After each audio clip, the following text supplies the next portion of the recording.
She built a billion-dollar empire from a boardroom, but couldn't build the courage to let one man see past the wheelchair. Evelyn Hawthorne had conquered every room she entered, until she met a man who didn't care about her company, her fortune, or her diagnosis. Logan Mercer poured coffee for a living and raised his daughter alone. And he was the first person in 2 years to speak to Evelyn like she was still whole. This is the story of what happens when the most powerful woman in the room is also the most afraid. Like this video, and drop your city in the comments. I want to see how far this story travels. The morning Evelyn Hawthorne arrived at the Hartwell Capital Quarterly Summit, she was 17 minutes late, and nobody said a word about it. That was the thing about being a CEO worth $4.2 billion. People adjusted. Schedules bent. Conference room doors swung open before her assistant could reach for them, and 12 men in tailored suits rose from their chairs, not because protocol demanded it, but because something about her presence made standing feel like the right response. Even now, even when she rolled in rather than walked. She navigated the doorway with the precise efficiency of someone who had spent 2 years learning to move through a world that wasn't designed for her wheelchair. A matte black custom model that her physical therapist called industrial grade, and that her PR team had once, disastrously, tried to photograph as a symbol of resilience for a Forbes profile she later killed. The chair was not a symbol. It was a tool. That was the only way she'd been able to keep moving. "Apologies for the delay," she said, and her voice was the same as it had always been. Low, unhurried. The kind of voice that didn't need volume to fill a room. "I had a call with our Singapore office that ran long. Let's not lose another minute." She set her tablet on the table, pulled up the acquisition deck, and spent the next 40 minutes dissecting the proposed merger between Hawthorne Technologies and a mid-sized logistics firm called Vantara Group, with the kind of focus that her CFO, Marcus Hale, privately described as surgical, and her board members described, less kindly, as relentless. There was no preamble. There was no small talk. There was the data, and then there was her assessment of the data, and then there was the path forward. By 10:45, 3 of the Hartwell analysts had stopped taking notes because she was covering ground faster than their pens could follow. By 11, they'd agreed to her terms. Marcus caught her in the corridor afterward, falling into step beside her, or rather, adjusting his stride so it matched her pace, which he'd gotten better at over the past year. He was a compact man in his mid-50s, gray at the temples, with the particular exhaustion of someone who genuinely loved his job but found the person he did it for occasionally bewildering. "That was efficient," he said. "That's what I was aiming for." Their lead analyst looked like you'd stepped on his thesis. His thesis had 3 unsupported assumptions and a valuation model that inflated Vantara's recurring revenue by about 18%. She turned a corner, navigating the slight ridge in the flooring without breaking rhythm. "He'll be fine. He'll revise it. That's how it's supposed to work." Marcus was quiet for a moment. "Your father called the office this morning." Evelyn didn't change expression. "He calls the office most mornings. He wanted me to remind you about Sunday dinner." "I remember Sunday dinner." "He also wanted me to remind you—" Marcus hesitated. "Marcus. He said to remind you that the Delacroix family's son is going to be there. Apparently the kid just sold his fintech startup, and your father thinks—" "Tell my father," Evelyn said, stopping at the elevator and pressing the call button, "that I am 30 years old, that I have run a company with 900 employees since I was 26, and that if he introduces me to one more man whose primary qualification is that he once had a good idea about mobile payments, I will have Marcus redirect his calls." "Should I actually tell him that?" "No. Tell him I'll be there at 6. The elevator arrived. She rolled in. The doors closed. In the mirrored wall of the elevator, she looked at herself for exactly 3 seconds before she looked away. The coffee shop was not on her usual route. That was the first honest thing she would admit, later to herself. That she had no reason to be on Callaway Street at 8:15 on a Thursday morning. That her regular stop was a place called Meridian, 2 blocks from the office that had a ramp she'd measured herself and baristas who knew her order. But her morning had started badly. A call with their Hong Kong counsel that devolved into a jurisdictional argument she hadn't anticipated, traffic on the bridge that added 20 minutes, and a persistent low-grade headache that had been sitting behind her left eye since Tuesday. She'd taken a different way through the financial district. She'd seen the awning. Mercer's, in plain black letters, on a cream background, with a chalk sandwich board out front that read, "Today's special, Ethiopian pour-over, and the distinct pleasure of a quiet morning." It was the sign that stopped her. She wasn't entirely sure why. Maybe because it wasn't promising her anything grand. Maybe because it was specific about something small. The entrance was up 3 steps. There was no ramp. She sat on the sidewalk for a moment, looking at the steps, doing the quiet math she always did. How bad do I want this? What are my options? Is there another door? There was a narrow side alley to the left of the building. She turned down it and found, around the corner, a secondary entrance. Just a door, propped open slightly, with a rubber wedge. No signage. She pushed through it and found herself in a small storage corridor that opened into the side of the main cafe. The space was warm. That was the first thing. Not aesthetically warm, though it was that too. Exposed brick, mismatched chairs, a low ceiling with wooden beams, afternoon plants lining the front windows even though it was still morning. Warm in the physical sense. Someone kept the heat at a reasonable level, which should not have felt remarkable, and somehow did. There were maybe 8 tables, a long wooden counter, an espresso machine that looked serious, and behind the counter, a man who was simultaneously making a drink and having a conversation with what appeared to be a small child sitting on a stool at the far end of the bar, doing homework. Evelyn found a table near the accessible route she'd come in from and pulled off her coat. A server, a college-aged girl with red-framed glasses, appeared and slid a menu onto the table. "Be just a minute," she said. "Logan's finishing up a pour." Evelyn nodded and looked at the menu, which was hand-printed and short, which she liked. No QR codes, no 12 varieties of oat milk, just coffee, a few teas, 3 pastry options. Clean. "The Ethiopian's actually worth getting," said a voice. She looked up. The man from behind the counter was standing at the edge of her table, a ceramic mug in one hand and a small notepad in the other, though he didn't seem like he was about to write anything down. He was tall, maybe 6'2", the kind of build that came from actual physical work rather than a gym routine. Dark hair. A small scar along his jaw that looked old. He was wearing a gray Henley pushed up at the sleeves and an apron that had clearly been through some use. He was looking at her the way most people didn't. Directly, easily, without that brief downward flicker toward the wheelchair that she'd learned to track the way a soldier tracks movement in a tree line. "I've had Ethiopian pour-overs that weren't worth getting," she said. "Fair." He didn't argue the point. "This one's from a farm in Yirgachefi. The guy who roasts it is a friend of mine.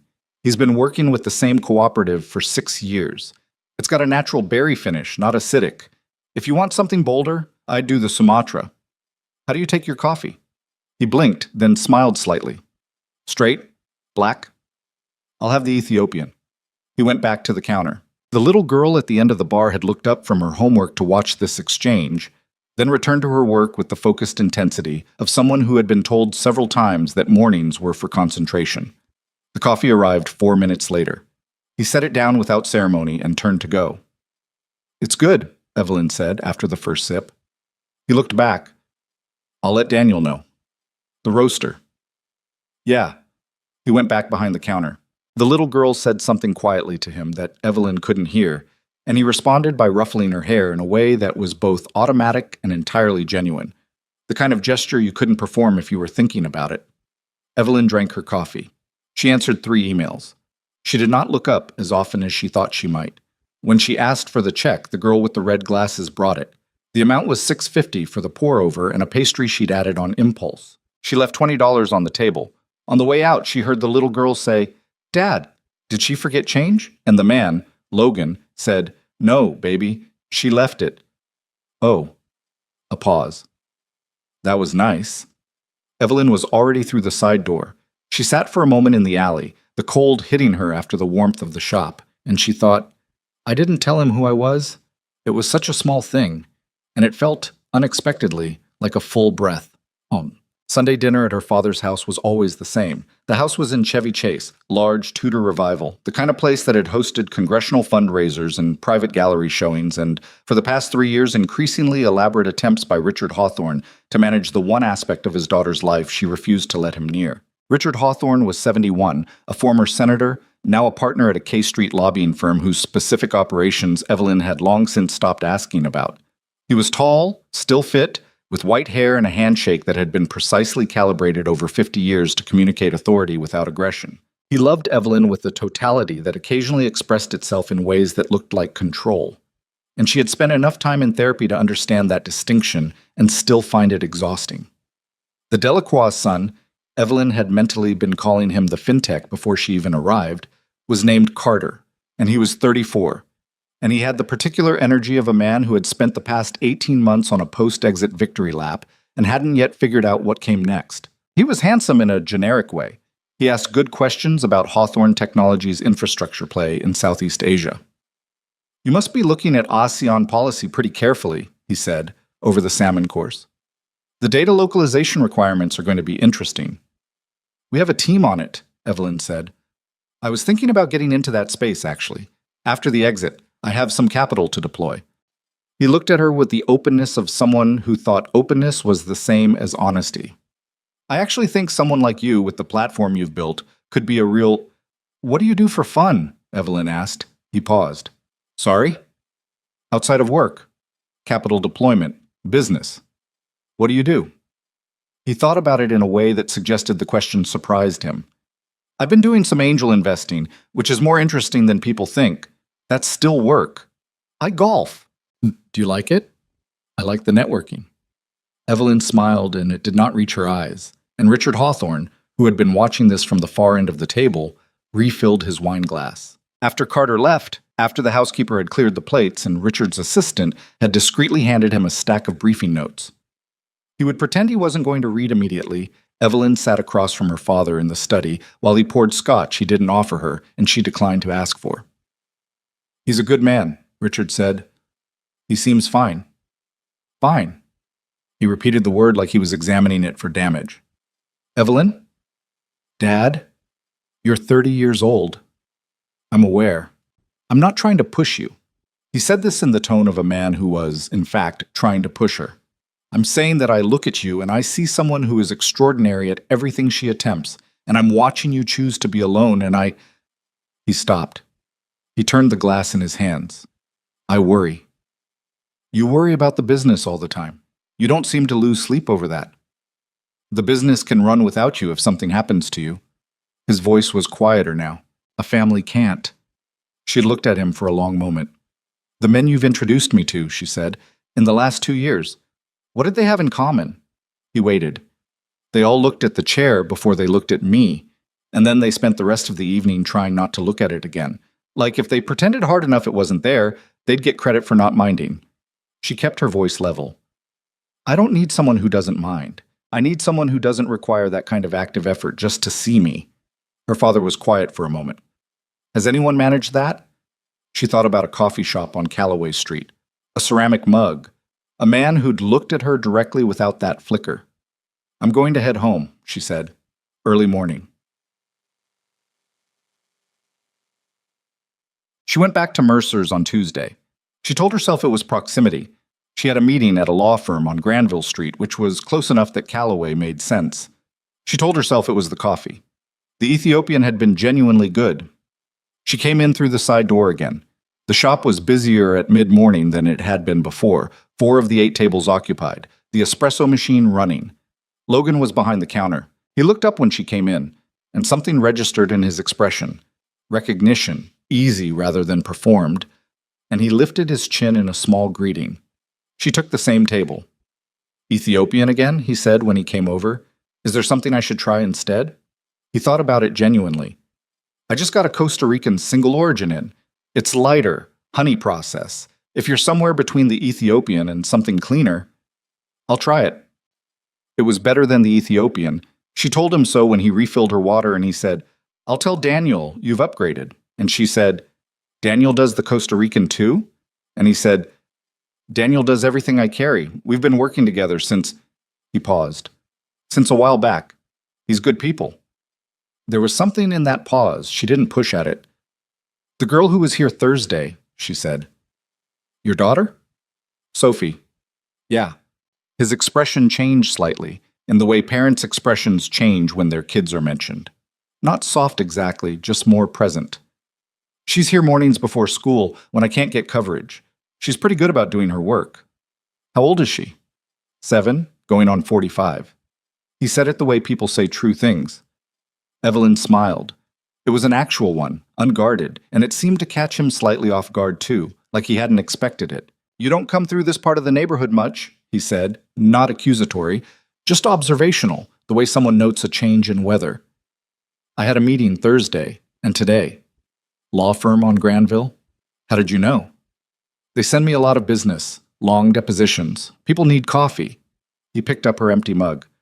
I'll get the refill. He left.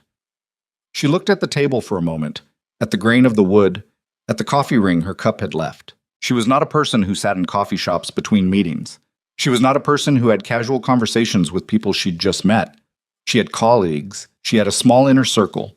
She had her father and Marcus and her physical therapist Diane, who she'd been seeing for 18 months, and who had told her 6 months ago that she was emotionally armored in a way that was going to eventually cost her something she couldn't replace. Diane was frequently correct. It was one of Evelyn's least favorite things about her.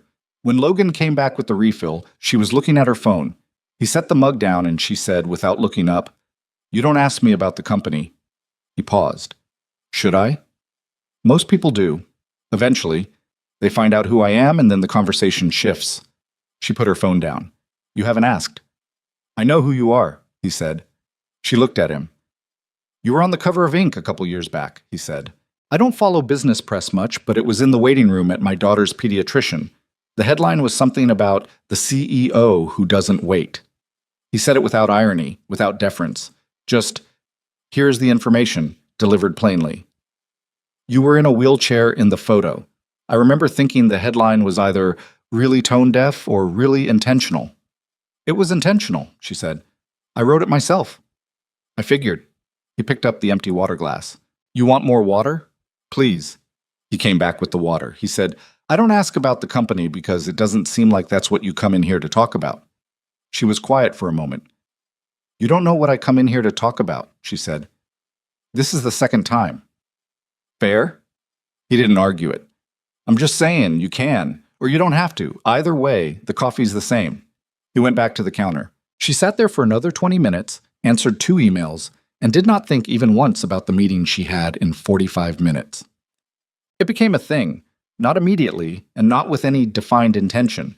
That was the part she kept returning to, trying to find the moment where she could have made a different choice, could have not let it become a thing.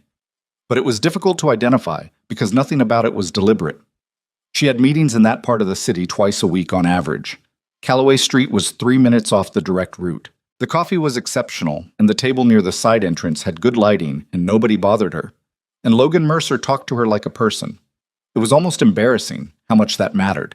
He argued with her, mildly, about her espresso preferences. He told her once, with zero apology, that she'd ordered wrong and then brought her something she hadn't asked for that turned out to be exactly right. When she mentioned in passing that she'd been reading about the supply chain consolidations happening in Asian manufacturing, he said he'd been watching the same thing from the perspective of his beans, that 2 of his primary suppliers had shifted port logistics twice in the past year, that the downstream effects on small importers were getting genuinely serious. And it was not a conversation she'd expected to have in a coffee shop, and it was not a conversation he was having to impress her. He was just a person who thought about the things that affected his business. One Thursday, 3 weeks after she'd first come in, Sophie was at the end of the counter again, and she looked up from her homework and said, across the cafe in the uncalibrated volume of a 7-year-old, Dad, is that the lady who gives good tips? The 2 customers at the nearest table looked up. Logan behind the counter said, Sophie. I'm just asking. Evelyn said, Yes, that's me. Sophie considered this with the seriousness of someone evaluating a significant piece of data. She had her father's dark hair and what looked like her own particular version of his directness. Dad says tips should be for people who need them, but he says you're nice. Those can both be true, Evelyn said. Sophie appeared to find this satisfactory and returned to her homework. Logan came over with the pour-over and set it down and said quietly, I'm sorry. She doesn't have a lot of filters. Neither do I, Evelyn said. He smiled. It was a real one, not the polite professional version, but the kind that arrived slightly ahead of his permission for it. It changed his face. He looked younger with it, and also somehow more tired, like the smile showed all the effort that the neutral expression was covering. She thought about that smile later, at her desk at 7 p.m., working through a contract dispute with their Dublin office. She caught herself thinking about it and made a deliberate effort to stop. She called Diane instead. I've been going to this coffee shop, she said. Diane waited. The owner talks to me normally. Normally? Like a person, without the, she searched for the word, without the accommodation. The whole thing where people are extra generous or extra careful because of the chair and the company and the 2 years of press coverage about how remarkable I am for not completely falling apart after the accident. And you notice this because it's unusual. Is that the only reason you notice it? Evelyn was quiet. He's a widower, she said. Single father. He has a daughter who's 7. Diane didn't say anything for a moment. Then, does he know who you are? He does. And he still talks to you like a person. That's what I just said. I'm not being redundant, Diane said. I'm making sure you heard yourself. It was 4 weeks in when the thing happened that she should have anticipated but hadn't. She had a board meeting running long, moved her afternoon schedule, and arrived at Mercer's at 2:15, which was later than usual. The shop was quiet, the lunch rush gone, one couple at a window table, the college girl with the red glasses wiping down the counter. Logan was at a table near the back, a laptop open, a pile of what looked like invoices beside him, a mug going cold. He was wearing reading glasses she hadn't seen before. He looked up. Didn't think you were coming today. I had a board meeting. How was it? Long. She came to a stop near the counter, realizing the girl wasn't at the register yet. Someone will get me. Don't get up. It's fine. I'll wait. Her voice was even. Sit down. You're doing your books. He paused for a half-second, reading something in her tone that she hadn't intended to put there. Then he sat back down. The girl, her name was Priya, she'd learned, came out from the back and said, "Oh, hey, Ms. Hawthorne, one sec. Take your time." She ordered the Costa Rican. She took her usual table. Through the gap between shelves, she could see Logan back at his invoices, the pen moving, the reading glasses writing slightly low. He made a sound under his breath at something on the page, not frustration, just acknowledgement, and made a note. When Priya brought the coffee, she said quietly, "He's been at that for 2 hours. The supplier raised his prices, and he's been trying to figure out if he can absorb it or if he has to pass it along. He really hates passing stuff along." Evelyn looked at her. "Sorry," Priya said. "I just thought, I don't know why I said that." "It's fine." It wasn't that she wanted to fix it. She had the resources to fix every financial problem Logan Mercer had ever had or would have, and she knew with certainty that the offer would be the end of whatever this was. That was not what caught at her. What caught at her was the image of him sitting there 2 hours into a problem he couldn't simply solve, holding on to the cost because he didn't want to pass it along to the people who came in here every morning. That particular form of stubbornness, the kind that chose difficulty rather than inconvenience someone else, was something she understood at a molecular level. She worked at her table for the better part of an hour. When she left, she stopped near his table. "Ethiopian," she said. He looked up. "For the menu. If you can source it at a price that works, the Ethiopian holds the higher price point without people feeling price gouged. They associate it with specialty. Costa Rican is excellent, but it's a mid-market signal. Ethiopian is a premium signal." He stared at her for a moment. "I'm not..." She paused. "I'm not trying to tell you your business." "No," he said slowly. That's a real thing." He leaned back. "You analyzed my menu positioning in the last hour. I had time while I was waiting for a call to connect." "Sure." "I'm serious. The margins on specialty single origin are better than people think. The story element, the roaster's relationship with the cooperative, all of that, adds value that commodity pricing doesn't capture." "You've thought about this." "I think about everything." She said it without pride. It came out as the plainest possible statement of fact. He was quiet for a moment, looking at her with an expression she couldn't entirely read. Not amused, or not just amused, something more attentive than that. "Thank you," he said. "Don't mention it." She was almost at the side door when he said behind her, "Hawthorne." She stopped. "Your father's right, you know." She turned around slowly. He was still at his table, reading, glasses still on, looking at her with that same level attention. "About what?" she said. "About someone who sees you, not the rest of it." He said it the way he said most things, directly, without decoration, without the flinch of someone who was aware they were crossing a line. "You've been coming in here for a month, and every time you leave, you look like someone who just remembered they're not supposed to enjoy things." He paused. "I don't know why I said that." "You said it because you were thinking it." "Yeah." He took his glasses off. Your coffee's on me today. It doesn't have to be. I know it doesn't have to be. He said it easily.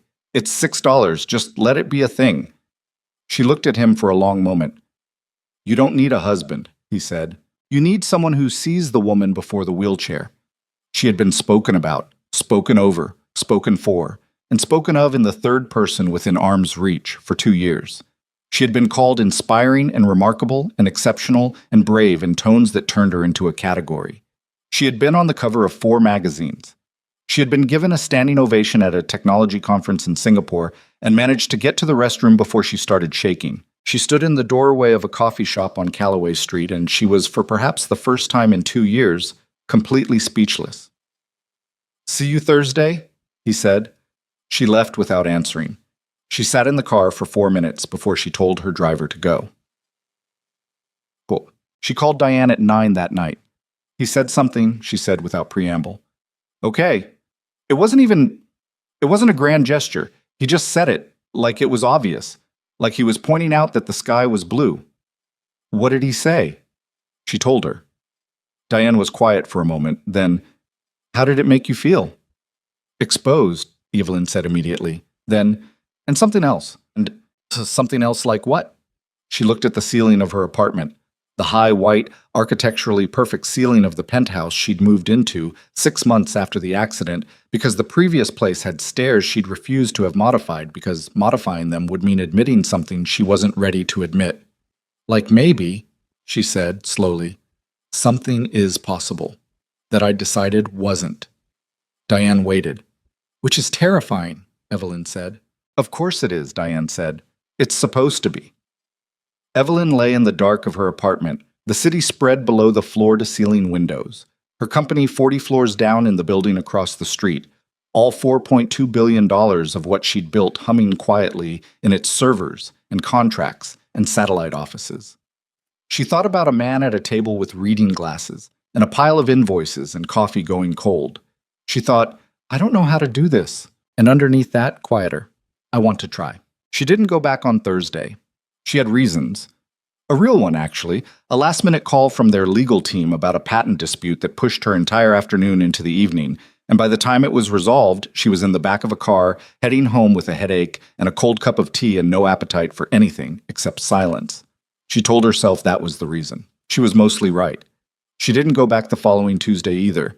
That reason was less clean. The meeting she had near Granville Street got moved to a video call, which removed the geographic logic. And without the geographic logic, she would have been going to Calloway Street for no reason, except that she wanted to, and she wasn't ready to want to without a reason. Marcus noticed something on Wednesday. They were going through the quarterly staffing review, a 2-hour process that involved a lot of spreadsheets and a handful of difficult personnel decisions, and Evelyn was present for all of it, answering questions, making calls, nothing missed. But at one point, Marcus looked up from the projection screen and said, Where are you right now? She looked at him. I'm here. You're here, he agreed, but you're also somewhere else. I'm thinking about the Vantara integration. You settled the Vantara integration last week. She was quiet. Marcus, who had worked with her for 4 years and had exactly one photograph on his desk, his wife, his 2 daughters, and a Labrador with a cone around its neck, said simply, You okay? I'm fine. Fine like actually fine, or fine like you've decided everything is under control and you don't want to discuss it? The second one. He nodded slowly. Okay.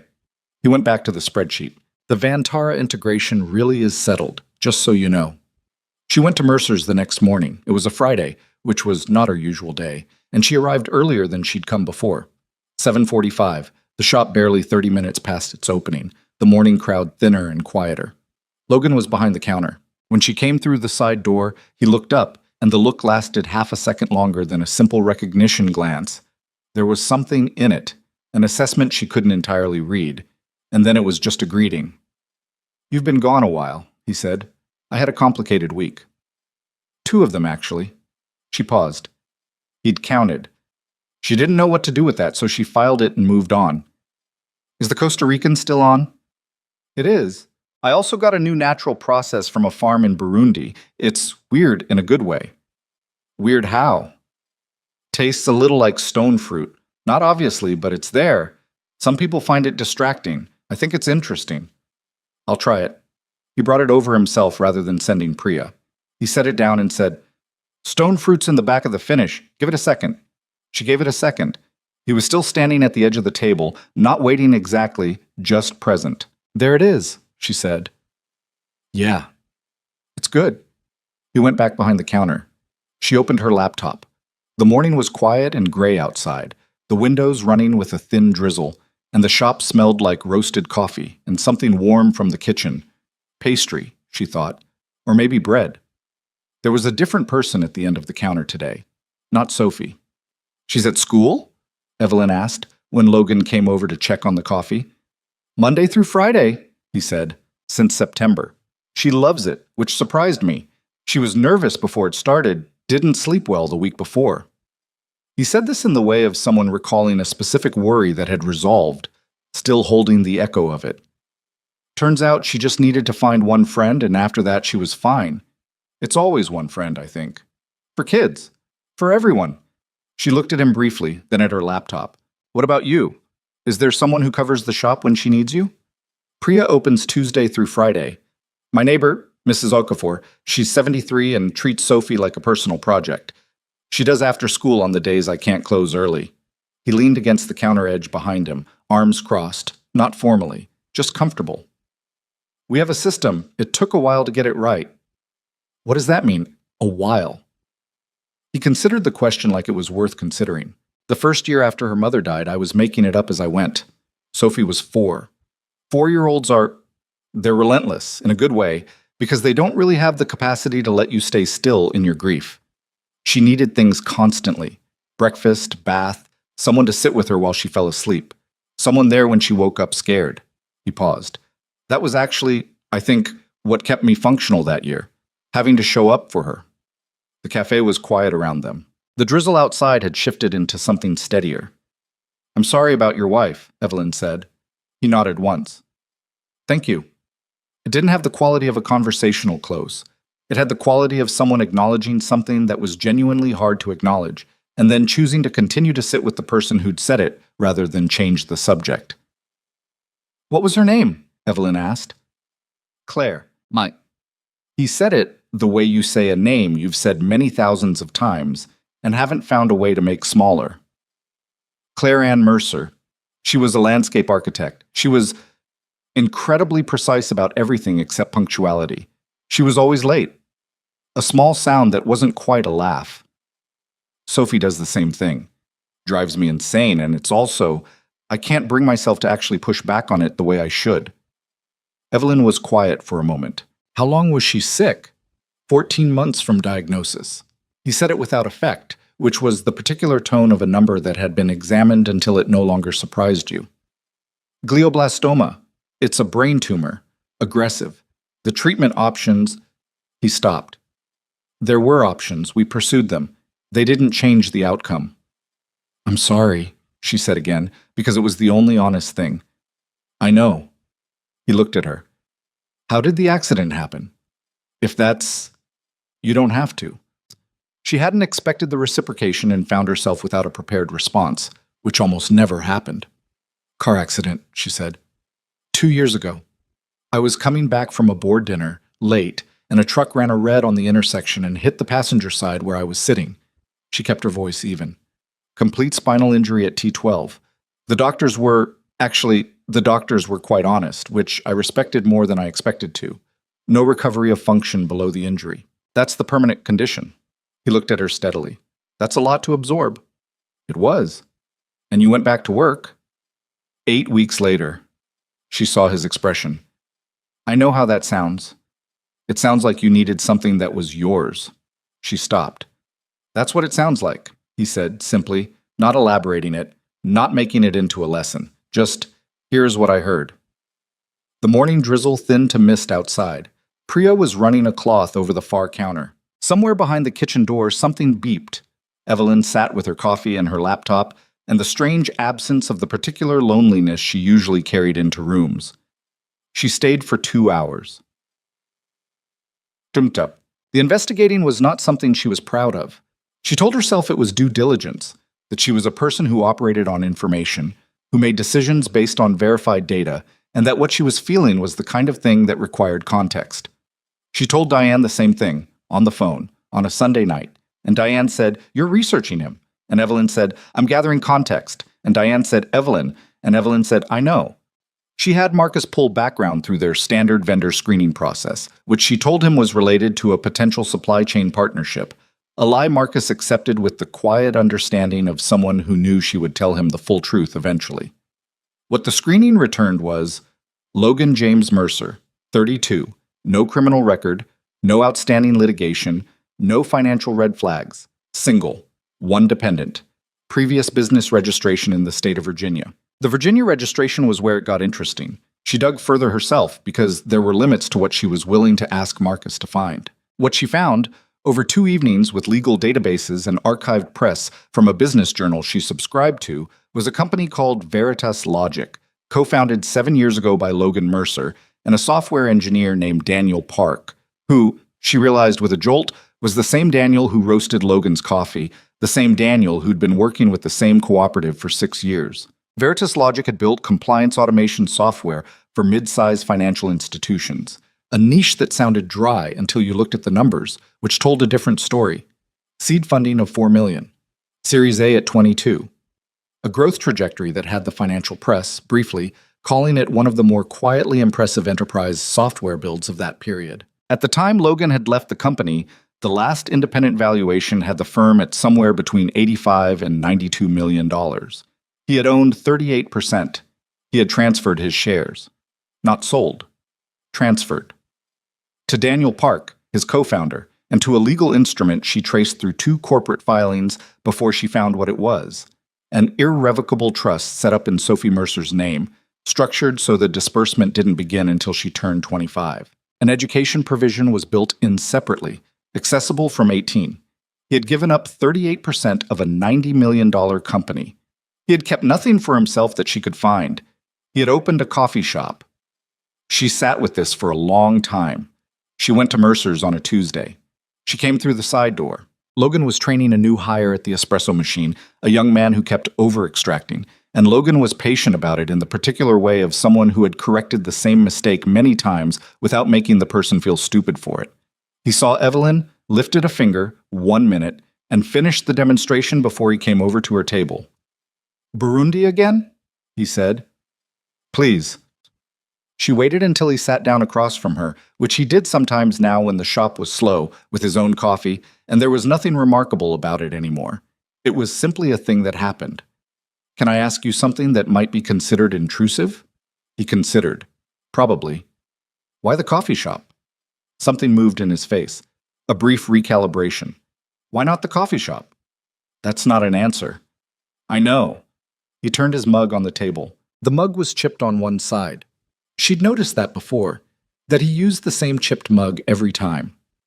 "The business I had before, the software company. When Claire got sick, I stepped back. There wasn't a choice about it, not really.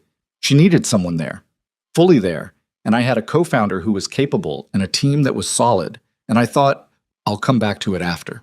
He paused. There was no after, not the kind I'd meant. By the end, I didn't want to go back to it. The whole world that company existed in, the funding rounds and the growth metrics and the pitch decks, it felt like it belonged to a version of me that didn't exist anymore. "So you started over." "I started smaller." He corrected it precisely. "There's a difference. I wasn't trying to start over. I wanted something I could control end to end, something where I could see the whole thing and be responsible for the whole thing. And I wanted something Sophie could grow up around without it feeling like her father was always somewhere else." Evelyn looked at him. "That's not a small thing." "No." He said it without false modesty. "It's not." "The company, Veritas Logic, it's still operating." He didn't look surprised that she knew. "Daniel runs it. He's good. Better than me at the operational side of things, honestly." A pause. "He still gives me coffee at cost, which is..." He made a small gesture that meant, that's how friendship works between people who've been through something. "You kept nothing?" He was quiet for a moment. "Sophie has what she needs. That was the point." He looked at her directly. "Is this the part where you tell me I made a bad financial decision?" "No," she said. "It's the part where I'm trying to understand who you are." He held her gaze. That takes longer than a morning. I know. She picked up her coffee. I'm not in a hurry. He studied her for a moment, and the thing she'd noticed about him, the thing that was different from most people who sat across from her in any context, was that he didn't seem to be calculating. There was no performance in his attention. He was just looking at her, trying to see her, which was such a simple thing and so thoroughly uncommon that it kept catching her off guard. You're trying to decide if I'm real, he said. She didn't deny it. That's fair, he said. Most people in your position would do the same thing. My position? Billionaire CEO who's been managing people's perceptions of her for years. He said it without edge. Who's learned to read whether someone wants something from her before she lets them get close. It makes sense that you'd... Check. He paused. I'm not offended by it. I didn't ask if you were offended. No, but you were waiting to see if I was. She had been. She was slightly unsettled by how accurately he'd read it. Daniel told me about you, by the way, Logan said. She stilled. Not in a... He wasn't gossiping. He saw your name on an invoice receipt once, after you'd been here a few times, and he mentioned it. He said you were smart and that you were one of the few people in enterprise software who'd actually understood what Veritas was trying to do before anyone else in the market did. Logan turned his mug again. He has a lot of opinions about the software industry for a guy who now mostly talks about soil pH and fermentation. That's what happens when you give someone your life's work, Evelyn said. They get to have opinions about it forever. Logan laughed. It was a full one, unexpected, and it changed the entire character of the room. That is exactly what it's like. She found herself laughing too. Genuinely, briefly, the kind that doesn't announce itself in advance. In the long quiet that followed, the rain returned to the windows, lighter this time. The new hire had pulled a shot that was at least close to correct, and Logan made a small approving gesture in his direction without looking away from Evelyn. It was completely natural, that multitasking, like someone who had learned to hold several things at once and had stopped finding it remarkable. She thought, I want to come back here tomorrow. She thought, I'm in trouble. The shift happened on a Thursday afternoon in October, when Sophie's school had a half day, and Logan hadn't been able to get Mrs. Okafor, and Sophie spent the afternoon at the shop doing homework and periodically delivering pastries to occupied tables with tremendous seriousness. Evelyn had come in late, around 3, after a meeting that had run long and left her with the particular thin patience of someone who'd been diplomatic for 4 hours straight. She was tired. She wasn't hiding it well. She came through the side door and went straight to her table and sat down and looked at her phone and did not immediately want coffee or conversation. Sophie arrived at her table approximately 90 seconds later. Would you like a scone? Sophie said. She was holding a small plate with 2 of them, her expression the expression of someone taking their job seriously. Dad made them this morning. They're lemon. I'm okay, thank you. They're really good. A pause. He only makes them sometimes. Evelyn looked at the scones, then at Sophie, who had her father's directness but with none of the calibration. She just looked back, open, waiting. Okay, Evelyn said. I'll try one. Sophie set the plate down with a small air of mission accomplished, and then instead of leaving, pulled out the chair across from Evelyn and sat in it. Evelyn blinked. You're Miss Hawthorne, Sophie said. You can call me Evelyn. Sophie considered this. Dad calls you Hawthorne. He does. Why? I'm not sure. It's just what happened. Sophie seemed to accept this as a reasonable origin story for a thing. She put her elbows on the table, a habit her father had clearly not managed to correct yet, and said, You have a cool chair. Evelyn had heard this from adults in the way adults say things that they think children say, with a brightness that was really just discomfort dressed up. From Sophie, it was just a factual observation about a chair. Thank you, Evelyn said. Can it go fast? It can. I don't usually in here. Because of the tables? Mostly. Sophie nodded, satisfied with the engineering logic. My friend at school, Maya, her grandma has one. Hers has a joystick. She said it with the quiet authority of someone cataloging chair varieties. Yours looks different, more like a sports thing. That's basically what it is. I had it made. Custom? Custom. Sophie's eyes went slightly wider. Like how people get custom shoes? More or less. That's really cool. And she meant it, simply and completely, without the layer of self-consciousness that adults wrapped around the same sentiment. She said it the way she might say that a particularly interesting cloud formation was really cool. It was just true. Logan appeared at the edge of the table. He looked at Sophie, then at Evelyn, then at the plate. Sophie, she said I could sit. That doesn't mean you get to. It's fine, Evelyn said. She's told me important things about chair varieties. Logan studied his daughter for a moment with an expression that was trying to be firm and losing. 5 more minutes, and then homework. I'm almost done. That's not. Okay, 5 minutes. He went back to the counter. Sophie returned her attention to Evelyn. Are you his girlfriend? Sophie asked. The cafe was, mercifully, not very full. The couple by the window appeared absorbed in their laptops. No, Evelyn said steadily. Sophie thought about this. He doesn't have a girlfriend. He just has Mrs. Okafor, and she's old. And Daniel, but Daniel talks too much about coffee. She paused. And me. That sounds like a pretty full life, Evelyn said. It's okay. Sophie glanced toward the counter, checking, Evelyn realized, whether her father was listening, with the instinct of a child who had learned to modulate certain conversations by proximity. He was making something and not looking over. Sophie leaned in, just slightly. He gets sad sometimes, at night. He thinks I don't know, but I can hear him in the kitchen when I'm supposed to be asleep. Evelyn kept her face still. He loves you very much. I know. There was nothing complicated in the way Sophie said it. It was just a fact, the most stable thing in her world, unquestioned. I just think, she stopped. He should have someone too. Evelyn said quietly, Did you tell him that? I tried once. He said he was fine, but he makes that face when he says it. What face? Sophie made the face. It was a compressed, stoic, everything-is-managed face that bore a startling resemblance to one that Evelyn had been told she made herself. She sat back and looked at this 7-year-old who had her father's directness and her mother's, she guessed her mother's, absolute fearlessness in a conversation, and she felt something she didn't have a clean word for. It wasn't pity. It wasn't even exactly tenderness, though it had that quality. It was more like recognition, the shape of people doing the best they can with what they have left. Go finish your homework, Evelyn said gently. Sophie slid off the chair without argument. She was 3 steps away when she turned back. The scone's better with the coffee. The lemon does something. I'll try that. Okay. And she was off, climbing back onto her stool at the end of the counter, pulling her workbook toward her. Logan came over a few minutes later with the coffee she hadn't ordered.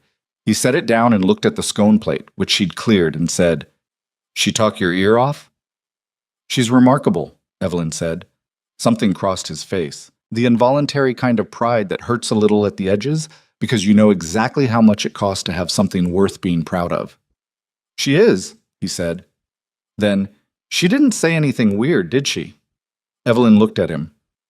She said you have a good scone recipe. He held her gaze for a moment, deciding whether he believed that was the whole summary. I'll get you the recipe, he said finally. I'd like that. He went back to work. Evelyn drank her coffee with the lemon scone and found that Sophie had been right about the combination, and she sat there in the warm, imperfect coffee shop in the October afternoon and did not check her phone for 45 minutes, which was the longest she'd gone in years. Quote, it was Marcus who finally said it out loud. They were in the car together after an event in Georgetown, a tech policy dinner that Evelyn had attended because the Secretary of Commerce had asked her to, which was not the kind of request you declined, and Marcus had had 2 glasses of wine, which did not make him loose so much as fractionally more honest than usual. You're different lately, he said. Different how? Less, he searched for it. Less sealed, if that makes sense. The car moved through Georgetown's evening traffic, the streets wet from rain. Evelyn looked out the window. You're saying I was sealed before. I'm saying you were managing a very specific kind of isolation and doing it well enough that it mostly looked like leadership. He paused. Whatever's changed, it's working.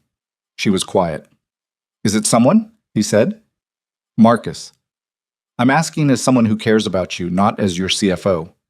Those are the same person. They're not, actually. The CFO thinks you're performing at an extremely high level and doesn't need anything to change. The person who's watched you work 14-hour days for 2 years and eat lunch at your desk, and deflect every personal question with something that sounds like professionalism, he stopped. That person thinks you deserve something normal, something small and real. She didn't answer. The car turned onto Massachusetts Avenue. It's someone, Marcus said, without heat, just acknowledging what was already in the car with them. She looked at him. He owns a coffee shop. Marcus processed this. Okay. He has a 7-year-old daughter. He's a widower. He used to co-found software companies and gave up most of it when his wife was sick. Marcus was quiet for a moment. Does he know who you are? He knew before I told him. And he talks to me like a person. She said it the same way she'd said it to Diane, but hearing it again in the car, with Marcus's expression doing something careful and careful trying not to show it, she heard it for what it actually was. Not a small thing. The thing. That's not nothing, Marcus said. No. She turned back to the window. It's not. The city moved past. Somewhere in the direction of Calloway Street, a man was closing a coffee shop for the night, wiping down the counter, checking the roast notes for tomorrow, maybe going home to put his daughter to bed and then sitting alone in his kitchen with the sound of it. She thought about what Sophie had said. He should have someone too. She thought about a chipped mug and reading glasses, and the way he'd looked at her in the doorway 2 months ago and said something true without apologizing for it. She thought, this is the part where I have to decide whether I'm brave enough. She had built $4.2 billion and crossed every room that tried to stop her. She was terrified. She was, for the first time in 2 years, awake. The first time Logan came to her building, it wasn't planned.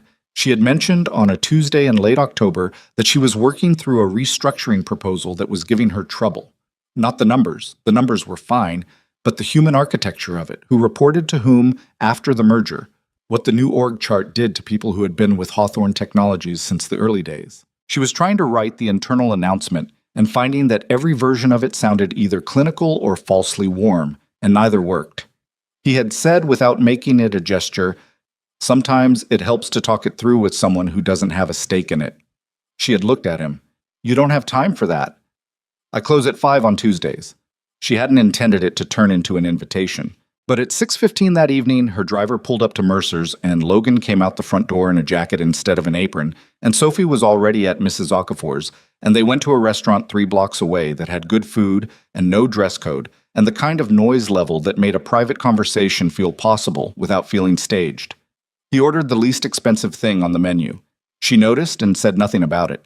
She talked through the restructuring problem. He asked questions that were not the questions she expected, not about the financial structure, but about the people. Specifically, which ones would feel the change as a demotion, versus which ones would feel it as a reorientation, and why that difference mattered. He had run a company. He knew what happened to organizations at the level of individuals rather than org charts. His questions were useful. By the end of the meal, she'd found the frame for the announcement that had been eluding her for 3 days. That's what you needed, he said. Someone to talk at.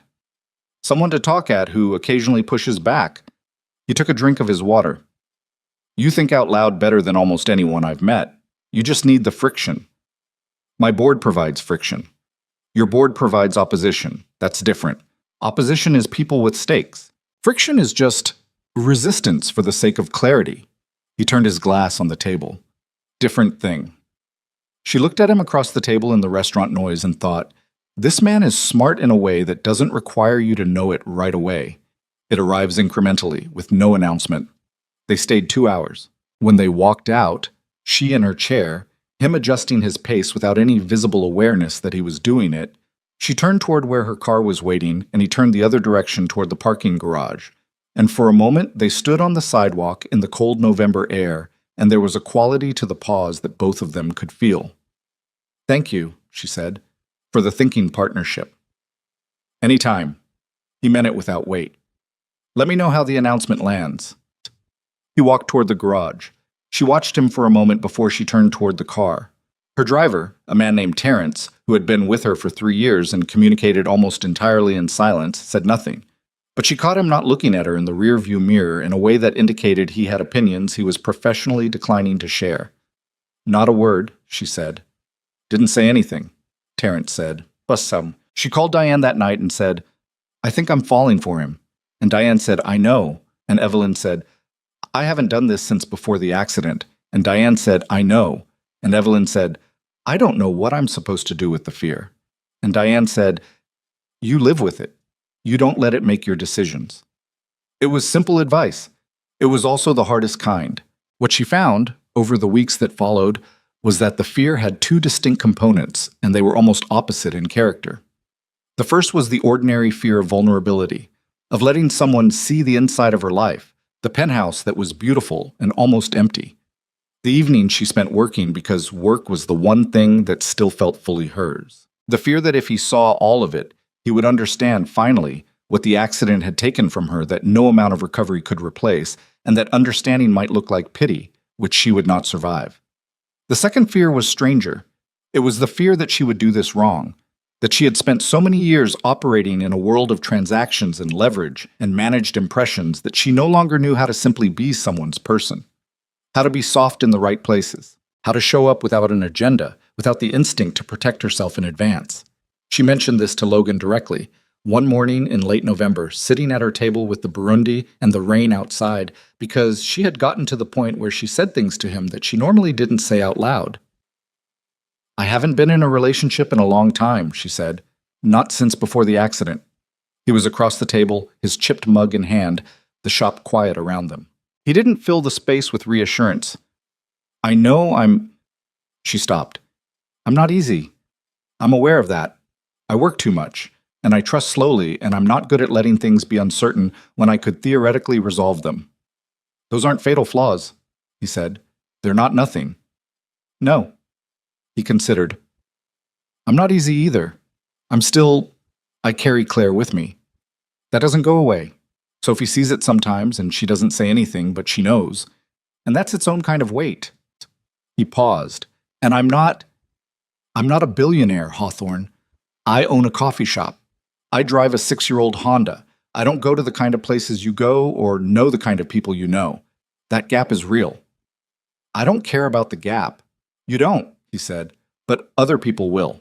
She knew exactly who he meant. My father, she said. I don't know your father. He'll have opinions about you. I imagine he will. Logan said it without particular concern. What kind of man is he? She thought about how to answer honestly. He loves me more than anyone alive, she said, and he expresses that love by trying to manage circumstances he's afraid of. The accident scared him badly. The idea that I might end up with someone who wants the company, or the name, or the money. She stopped. He's been testing every man I've met for 2 years. You won't be exempt from that. I wouldn't expect to be. He'll offer you things, she said. He does it to see how people respond. Board positions, introductions. He'll make it seem casual, and it won't be. Logan was quiet for a moment. What do you want me to do with that? I want you to be exactly what you are. He looked at her. That's what I was planning. She believed him. That was the thing.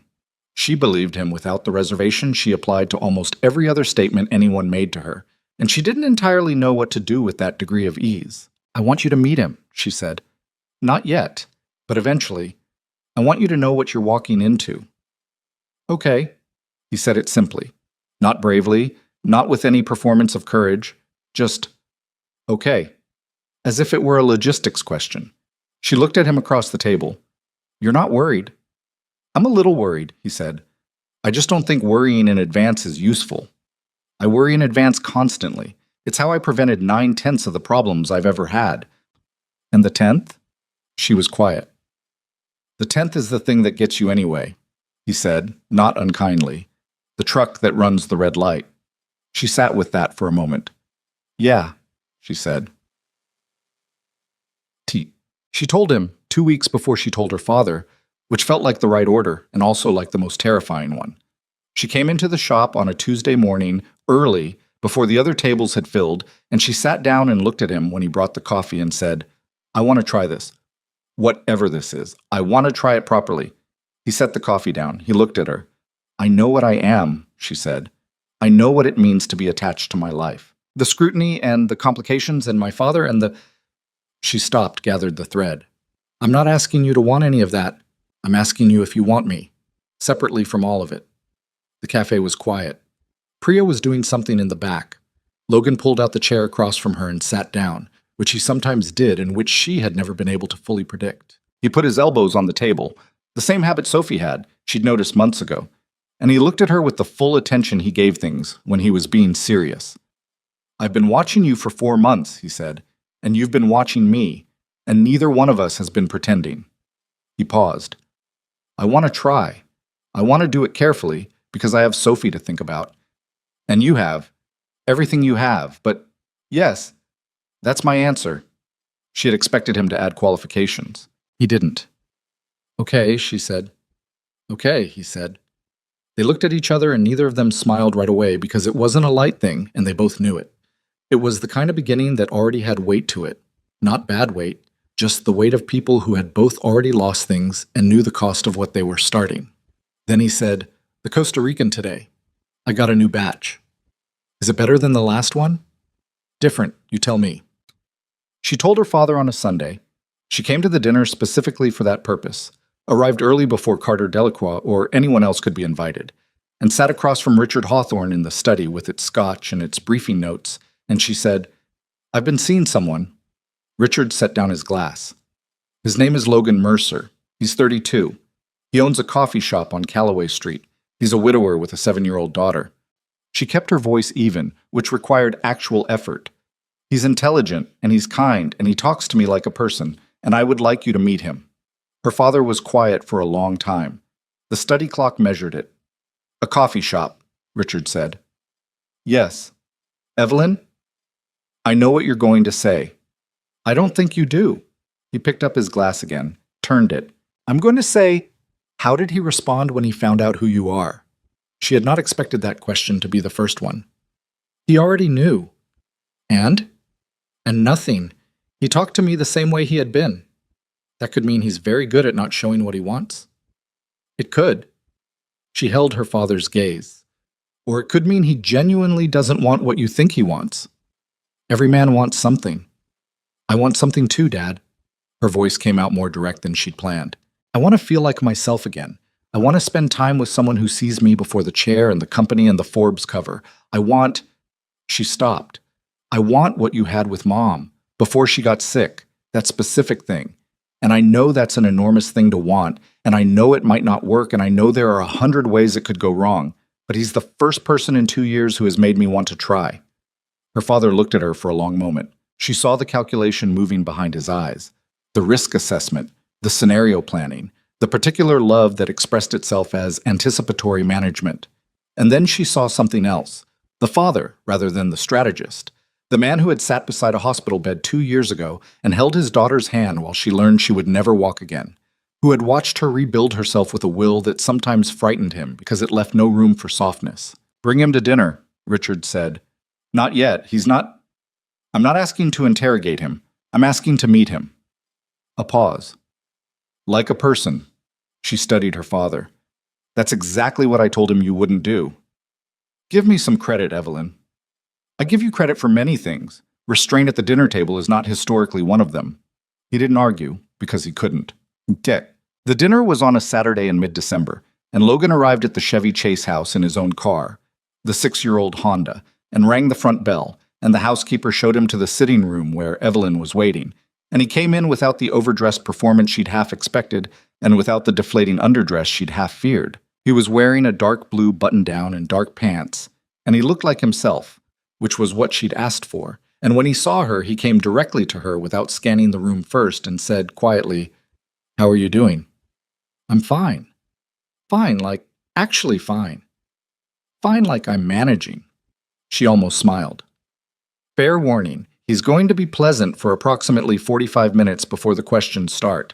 "What kind of questions?" "The kind that sound like conversation and aren't." Logan glanced around the room, taking in the size of it, the art, the accumulated evidence of serious money and serious taste, and she watched him notice it all and not be particularly rattled by it. "Noted," he said. Richard Hawthorne entered the room with the timing of a man who had always understood that an entrance was partly about when you chose to make it. He was dressed casually by his standards, no tie, a blazer that probably cost more than Logan's car, which Evelyn noted and let go. He crossed the room with his hand extended, and Richard Hawthorne's handshake, which had been calibrated over 50 years, met Logan's, and Evelyn watched her father take the measure of it. "Logan Mercer," Richard said. "I've heard a good deal about you." "I hope it was roughly accurate," Logan said. "That I haven't established yet." He smiled. "Drink? I have a reasonable scotch." "Water's fine. I'm driving." Richard's eyes moved to Evelyn briefly, and she read the note in them. "He's making no effort to impress me," and then returned to Logan with the same pleasant expression. Dinner was a standing rib roast, which was either the housekeeper's default for important guests or a deliberate statement about abundance, and the conversation moved for the first 45 minutes exactly as Evelyn had predicted. Comfortable territory, thoughtful back and forth about the city, about the neighborhood Logan's shop was in, about Sophie and the way parents and grandparents ask about children they haven't met, with Richard asking questions that were generous in tone and genuinely curious. Then between the main course and dessert, Richard said, "I looked into your company, the software firm you founded." Logan didn't flinch. Veritas Logic. "Impressive trajectory. You left during what most people would consider the most important growth period." "I did." "Was that a difficult decision?" "It wasn't a decision," Logan said. "My wife was dying. I chose to be there." Richard held his gaze. Some men would have found a way to do both. Some men would have told themselves that. Logan said it without heat. "I was one of them, for about 2 months. Then I understood that I was telling myself a story that let me avoid being in the room, so I stopped." The table was quiet. Richard looked at his daughter, briefly. Something moved in his expression. Something that was close to surprise. "The shares," Richard said, "you transferred them. To my co-founder and to a trust for my daughter. That's an unusual arrangement." "Claire and I had talked about what we wanted for Sophie. I was following through on that." "You didn't keep anything for yourself." "I have the shop. I have the building I rent, which I've been buying out gradually. It's enough." Logan turned his water glass, a gesture that looked, suddenly, identical to the way Evelyn sometimes turned her own glass. She hadn't noticed that before. "Mr. Hawthorne, I understand that my financial position relative to your daughter's is something you're concerned about. I'd find it strange if you weren't." Richard waited. "I'm not interested in Hawthorne Technologies or any part of it," Logan said. "I'm not interested in positions or opportunities or introductions. I understand that saying so costs nothing, and you have no particular reason to believe me." He paused. "I can only tell you that what I want is your daughter, the specific person she is, which I would want if she ran a coffee shop and I ran a corporation, because that's not what this is about." The dining room clock moved through its small, measured sounds. "She told you I'd offer things," Richard said. "She did. And you prepared that response." "I thought about what was true," Logan said, "and then I said it." Richard Hawthorne looked at this man for a long moment.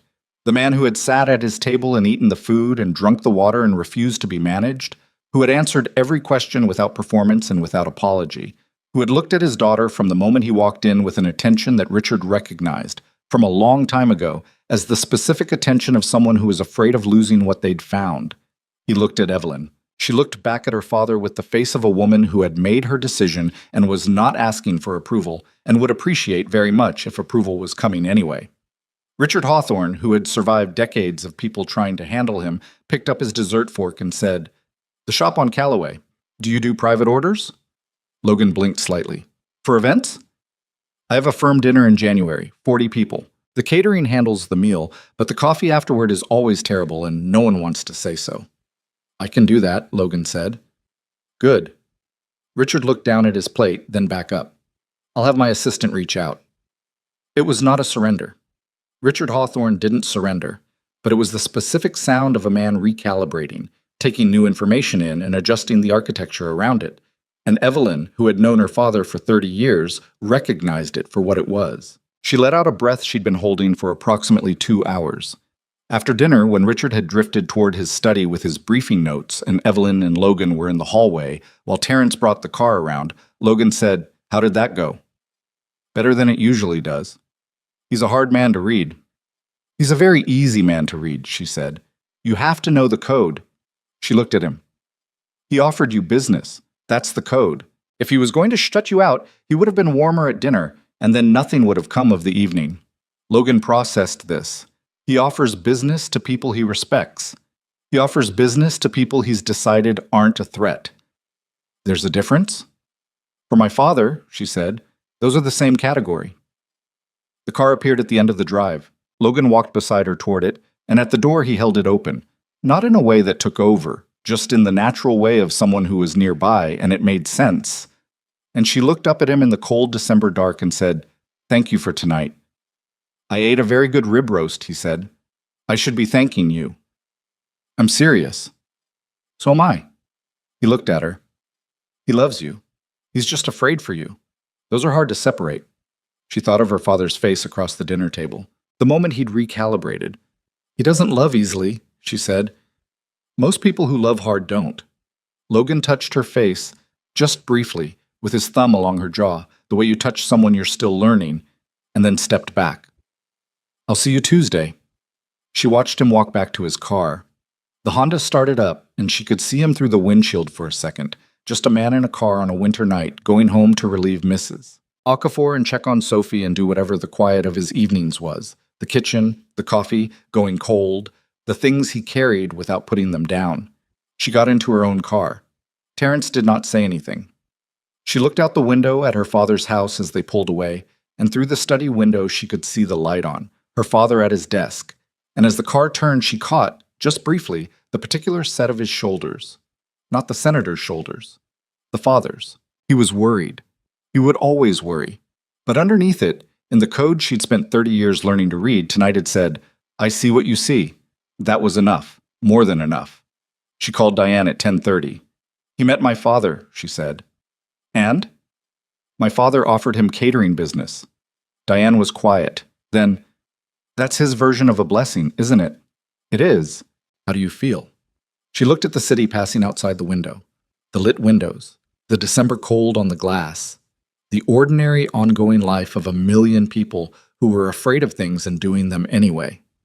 "Like maybe," she said slowly, "I don't have to be so careful all the time." "That's what it's supposed to feel like," Diane said. "It's terrifying." "Of course it is. You keep saying that because you keep expecting me to tell you the terror goes away." Diane's voice was warm and steady. "It doesn't go away. You just get bigger than it." Evelyn held the phone and looked at the city. She thought about a man with reading glasses and a chipped mug, a girl who talked about custom wheelchairs like they were cool sneakers, a dining room in Chevy Chase where her father had, in his particular compressed language, said something that sounded like yes. She thought, "I am bigger than this fear." She thought, "I have to be." She thought, "I think I am." The car moved through the December city, and for the first time in a long time, the dark outside the window did not look like something she was moving through alone. January arrived the way it always did in Washington. Gray and without apology, the kind of cold that had no drama to it, just persistence. The firm dinner Richard had mentioned came through in the second week of the month. His assistant called Mercer's on a Wednesday, and Logan handled it the way he handled every logistical thing, quietly, without a production, mapping out what 40 people after a meal actually needed, which was not a full espresso service, but something warm and unhurried that gave them a reason to stay in their seats and keep talking. He brought Priya and the new hire, whose name was Joel and who had finally gotten his extraction times right, and he set up in the corner of the event space Richard's firm used in Georgetown and spent 2 hours doing what he did, which was make good coffee and stay out of the way of people who didn't need him. Richard found him near the end of the evening, ostensibly to thank him, and stood at the service table for 15 minutes in what looked like a casual conversation and was, Evelyn knew when Logan described it later, nothing of the sort. "He asked me about the shop's lease structure," Logan said. They were in her apartment. She'd started cooking on weekends badly, which Logan was helping with in the specific way of someone who was good at cooking and trying not to make you feel incompetent while he corrected every third thing you did. They were making pasta, which seemed forgiving as a dish and had proven less so than advertised. And then about whether I had expansion plans. And then he mentioned, entirely in passing, that he knew someone at a commercial real estate firm who dealt with restaurant and retail spaces. Evelyn handed him the wooden spoon. "He's offering you a connection." "I know. I thanked him and said the current space worked well for what I needed." "How did he take that?" "He said, 'Good man,' and went back to his table." Logan stirred the sauce with the authority of someone who had decided it needed more time. "That's a compliment, right? In your father's language." "That is a standing ovation in my father's language." Logan glanced at her. Something in his expression was amused, but underneath the amusement was the more serious thing. She could see him measuring the Richard Hawthorne situation, the way it fit into everything, and deciding it was stable. She liked that he did that. She liked that he didn't pretend the complexity wasn't there, and she liked even more that the complexity didn't stop him. "The pasta needs another 4 minutes," he said. "It's been 12 minutes. "Pasta doesn't care how long you think it's been." She leaned back against the counter. Her apartment was large and white and architecturally austere, and since December there had been small incursions against the austerity that she had not planned. A drawing Sophie had made, a purple house with a disproportionately large sun that was now held to the refrigerator with a magnet, a bag of the Burundi beans on the counter because Logan had started bringing them, a throw blanket on the living room couch that was yellow and entirely out of place with everything else in the room, and that she had bought because Sophie had said once that the apartment looked like a museum and museums were cold. It was a yellow blanket. It looked wrong. She hadn't moved it. "She asked me last week," Logan said, "if you were going to be around for a long time." Evelyn was quiet. "I told her I hoped so." He kept stirring. She said okay and went back to whatever she was drawing. 7-year-olds have a very efficient way of processing information. "What did you tell her about me? Before she met me?" "I told her you were someone I had coffee with." He paused. "And then I told her you were someone I had coffee with and also liked. And she said, 'Oh, like a friend?' And I said, 'Yes, like a friend.' And she thought about it and said, 'A friend or a girlfriend?' And I said I wasn't sure yet, and she said, 'You should figure that out, Dad, it's confusing,' and walked away." He took the pasta off the heat. "She's not wrong." "No," Evelyn said, "she's usually not." She moved to the table while he plated the food, which she still wasn't proficient at, even with the adapted counter height they'd sorted out together over 3 Sundays. The first Sunday had been a minor disaster. Wrong pan, wrong heat, a sauce that separated. And Logan had not said anything helpful about it, only handed her a new pan and said, "From the beginning," which was exactly the right response, and had made her mildly furious at the time and grateful later. They ate. Outside the floor-to-ceiling windows, the January city was lit and gray, and she thought, as she had started to think with increasing frequency, that the apartment felt different now. Not transformed. She was not someone who transformed things with a feeling, and she distrusted that kind of language, but occupied differently. The space had been hers in a way that was really just solitary, the way you occupy a space you've never had to share. Now it was hers in a way that allowed for someone else in it, which was a different feeling entirely, and one she hadn't had in years. "I want to ask you something," she said. He looked up. "There's an event in March, a tech summit in Seattle. I'm speaking on the second day, which means I'm there for 2 nights. She paused. "Sophie's on spring break that week. I thought, if you wanted, it could be a trip.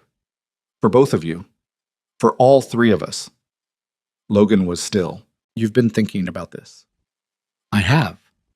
Evelyn, I know it's a step. I know it complicates things. You'd have to sort out the shop, and it's not—" She stopped. "I want you there. I want to be somewhere that isn't this city with both of you. That's the whole thought. It's not complicated. It's not uncomplicated. No. But simple things and easy things aren't the same." He looked at her for a long moment. "Sophie's never been to Seattle. There's a good aquarium. She mentioned she likes fish. Very specifically, she told me the names of 4 sharks. She can name 9. A pause. She goes through phases. Right now it's sharks. Before that it was bridges." He turned his fork. "You remember what she tells you." "I pay attention." He was quiet. "Yeah," he said. "I know you do." He picked up his fork again. "Let me look at the shop schedule. If Priya can manage the week with Joel, I think we can do it." She kept her voice level, because showing how much it meant, the simple yes of it, felt like more vulnerability than she was ready to expose at the dinner table. "Okay. Okay." He pointed his fork at the pasta. "This came out better. Don't be patronizing. I'm genuinely saying it. The timing was better. You held the heat right." She had held the heat right. "I know," she said. "I was watching the texture." He smiled. The real one. The one that arrived slightly ahead of his permission for it. She had stopped being surprised by how much she looked forward to that smile. The surprise had worn off, and what was left was just the fact of it. which was worse in the best possible way. The Seattle trip happened the way most real things happened. Not as planned, but close enough. Priya handled the shop. Joel turned out to be more capable than the early evidence had suggested. Mrs. Okafor, upon hearing there was to be a trip, declared that it was about time and helped Sophie pack with an enthusiasm that resulted in Sophie bringing 3 stuffed animals, 2 library books about sharks, and a rain jacket that was slightly too small but that she refused to leave behind because it was her favorite color, which was green. They flew on a Thursday. Sophie had the window seat because it was her first flight, and that was non-negotiable. And she spent the first 20 minutes of the flight with her face as close to the window as physics allowed, narrating to herself in a low, steady voice what she could see below. Logan read. Evelyn worked on her laptop reviewing her speaking notes for the second day, and every 20 minutes or so, Sophie would say something like, "Dad, the river from up here looks like a scratch on the ground." And Logan would say, "Yeah?" And Sophie would say, "Yeah," and that would be the whole exchange, both of them satisfied. At one point, Sophie turned away from the window and looked at Evelyn's laptop and said, "What are you writing?" "Notes for a speech." "What's the speech about?" "Technology. Specifically about how large companies make decisions when they're moving into new markets." She paused, aware she'd made it sound like a sleep aid. "About being brave enough to move before you know everything." Sophie considered this. "Like how you have to jump in the pool even if you don't know if it's cold?" "Exactly like that." Sophie nodded, satisfied, and went back to her window. Logan, without looking up from his book, said quietly, "You're good with her." "She makes it easy." "She doesn't make it easy with everyone." He turned a page. "She likes you, specifically, not just because I like you." Evelyn looked at him. He was still reading, or appearing to read, the particular studied focus of someone who had said a thing and was giving the other person space to do what they wanted with it. She returned to her notes. But she held his words somewhere, the way you hold something that has weight and warmth. And she thought, this is what it is. This specific configuration of a man and his daughter, and a flight, and the ordinary ongoing life of it. This is the thing I was afraid of wanting. The aquarium was on the second day, after her panel, which had run long in the good way. The moderator was sharp, the questions were serious, and she'd said a few things she hadn't planned to say and meant all of them. She came out of the convention center into the gray Seattle afternoon, and Logan and Sophie were waiting at the bottom of the steps. Sophie in the too small green rain jacket, holding a pamphlet about Pacific coastal marine life that she'd apparently acquired from somewhere. "They have a great white shark here," Sophie announced. "A preserved one. Not alive, but real." "Let's go find it," Evelyn said. The aquarium was good. Sophie was relentless in the best sense, moving from tank to tank with a focus that was absolute, reading the information plaques with her lips moving slightly, asking Logan questions he sometimes knew the answer to and sometimes didn't, which she found acceptable as long as he admitted it rather than guessing. She held Evelyn's armrest for approximately 30 seconds near the giant Pacific octopus tank because she wanted Evelyn to be able to see the tank from the angle Sophie was seeing it from, and then she let go and moved on without treating the gesture as anything other than what it was. "Here is something worth seeing. Come see it." Evelyn stayed close to the glass of the octopus tank for a moment after Sophie had moved on. Logan stopped beside her. "You okay?" "She held my armrest," Evelyn said. "I know." "She didn't make anything of it." "No." He was quiet. "She thinks about accessibility more than most adults I know. She asked me once, after the first time she met you, why some buildings don't have ramps. I said it was because they were built before people thought carefully about it. She said, that seems like a thing they should fix. I said, yes. She said, why haven't they? And I said it was a good question, and she should keep asking it. Evelyn looked at the octopus moving slowly behind the glass. She's going to be extraordinary, she said. She already is, Logan said. I just have to not mess it up. You won't. You don't know that. No, but I've watched you with her for months. She turned to look at him. You're paying attention the right way. That's most of it. He looked back at her. The aquarium noise moved around them, families and children and the distant sound of water, and they stood in it together in the easy way of people who had stopped needing every silence to mean something. Evelyn, he said. Yeah, I love you. He said it the way he said most true things, directly, without decoration, not as a climax, but as a fact. I've been waiting to say it until it didn't feel like something that needed the right moment, but I think the right moment is just whenever it's true. So, she looked at him. The octopus moved behind the glass. Somewhere ahead, Sophie could be heard reading aloud from a plaque about kelp forest ecosystems. I love you too, she said. It came out level, which was not at all how it felt inside, where it had the quality of something that had been true for longer than she'd admitted and was now finally being given air. That's been true for a while. For me too. I know. You knew? I suspected. She turned back toward the tank because it was easier to say the next part to the glass. I was afraid to confirm it, because then it was real, and if it's real, it can be lost. He was quiet for a moment. Yeah, he said. I know that math. Does it get less like that? I don't know. It got less sharp over time. With Claire, the grief, it got less sharp. He paused. But the awareness that things can be lost, I don't think that goes away. I think you just stop letting it be the loudest thing in the room. Sophie appeared at the end of the corridor, waving them forward. Come on, the sharks are this way, Logan called back. 1 minute, Soph. You said that before. I meant it then, too. Sophie made the specific sound of a child who has correctly identified an adult stalling and vanished around the corner. Logan looked at Evelyn. She looked at him. He offered his hand. Not formally, not as a statement, just his hand, here, if she wanted it. And she took it, and they went to see the sharks. The months between January and the early warmth of April built on each other with the particular texture of a life being constructed rather than managed. There were things that were hard. Evelyn had a difficult board meeting in February where 2 members pushed back on the Vantara integration timeline, and she came home from it with the thin, stretched patience of someone who had been diplomatic for 4 hours and needed to not be diplomatic for approximately 90 minutes. And she called Logan, and they talked.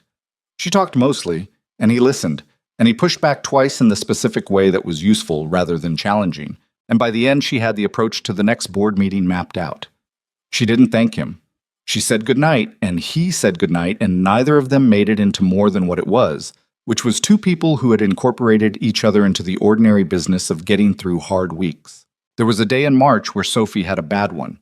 A school thing. A friendship conflict that was abstract to everyone over the age of 12 and devastating to everyone under it. And she came home crying in the specific way of children who don't fully know why they're crying, and Logan texted Evelyn at 6:30. Sophie's having a rough night, going to stay close. Talk tomorrow? And Evelyn had texted back, of course. Tell her the octopus says hi. And at 8:15, Logan had texted, she laughed, thank you, which was small and entirely sufficient. There was a Sunday in April, warm enough to have the windows open, when Sophie was doing homework at Evelyn's kitchen table, and Evelyn was on a call with Singapore, and Logan was making coffee in the kitchen. And at one point, she caught, over the voice of her Singapore counsel, the sound of Sophie asking Logan something about her homework, and Logan answering, and Sophie saying, that's wrong, Dad, and Logan saying, it's not wrong, and Sophie saying, I'll ask Evelyn, and Logan saying, Evelyn is on a call, and Sophie saying, I can wait. Evelyn finished her call, and Sophie asked, and Evelyn answered, and Sophie said, I told you, Dad. And Logan said, you're both ganging up on me. And the whole unremarkable thing lasted maybe 4 minutes, and she thought, this is a Saturday. I'm having a Saturday. She had not in 2 years had a Saturday. Her employees noticed. This was the part she hadn't anticipated, that other people would see the change before she fully measured it herself. It was Marcus first, who said nothing directly but started leaving small non-essential things off her desk on Friday afternoons. A quiet institutional acknowledgement that she had somewhere to be. Then it was her assistant Raina, who had worked for her for 3 years and communicated primarily through scheduling decisions, and who started building a consistent hour of white space into Sunday mornings without being asked. Then it was one of her senior product managers, a sharp woman named Joanne Park, who had been at Hawthorne Technologies since the beginning, who stopped her in the corridor one morning and said, I don't know what's different, but whatever it is, keep doing it. You were scary before. Now you're just present. It's better. Evelyn didn't entirely know what to do with that, so she thanked Joanne and kept moving. She told Logan about it that Tuesday. He was at the table with her, his off-the-clock Tuesday tradition now, and he said, You were scary before? Apparently. I didn't find you scary. You found me a little scary. He considered. Formidable, he said. There's a difference. What's the difference? Scary is someone you avoid. Formidable is someone you pay attention to. He picked up his coffee. I was paying attention. And now? Now I'm paying a different kind of attention. He looked at her. The kind that comes from knowing someone rather than figuring them out. She sat with that. Is it less interesting? He laughed. Evelyn, you are the least boring person I have ever had coffee with. That is never going to be a concern. She had been asking, she realized, something she hadn't quite meant to ask. Whether being known, fully known, without the mystique of a stranger, was enough to hold someone's attention. Whether she was interesting in the ordinary light of a Tuesday rather than the more dramatic light of a first impression. He had answered the question she hadn't asked. She did what she always did when something hit her harder than expected. She looked away and moved the conversation forward, and he let her because he'd learned to read that particular deflection and understood it wasn't avoidance so much as time, a few seconds to absorb something before continuing. Sophie wants a fish, she said. I know, she's been building the case for 3 months. She presented me with a document. Logan stared at her. She what? A document, 2 pages, handwritten, with headers. Evelyn pulled it out of her bag. She'd been carrying it for a week because it was too good to leave at home, and slid it across the table. It was Sophie's handwriting, large and meticulous, with a title that read, Why I Should Have a Fish, a presentation by Sophie Mercer. The headers were responsibility, cost, Dad will like this part, types of fish, what I will do if the fish dies. Logan read it. His face moved through several expressions, the last of which was the particular helpless amusement of a parent confronted with evidence of their own influence. She put headers, he said. She put headers. Where did she learn to structure an argument like this? Evelyn said nothing and looked slightly to the side. Logan looked at her. Did you? We may have talked once about how to make a persuasive case, in general terms. Evelyn. She asked.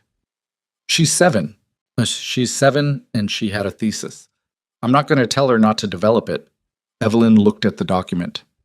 Also, the section on what she'll do if the fish dies is extremely mature. She addresses grief, logistics, and the option for a replacement. It's thorough. Logan sat back in his chair and looked at the ceiling for a moment with the expression of someone who has understood that a coalition has formed in his domestic life that he was not consulted on. I'm getting a fish. Yes. I'm getting a fish because my 7-year-old and my girlfriend tag-teamed me.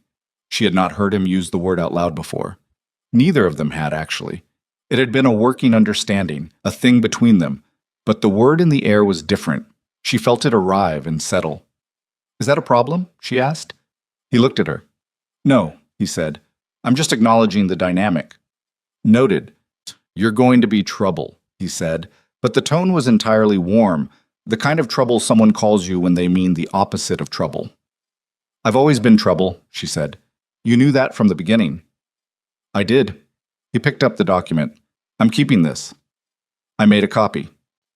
He laughed again, and she laughed with him. And outside the shop's windows, April was moving through the city with its particular tentative warmth, and inside the warmth was a different kind, accumulated, earned, the kind that came from months of 2 people choosing, repeatedly, to keep showing up. She left that morning later than she should have, and arrived at the office 11 minutes behind schedule, which was the first time in 2 years she had been late without an external reason.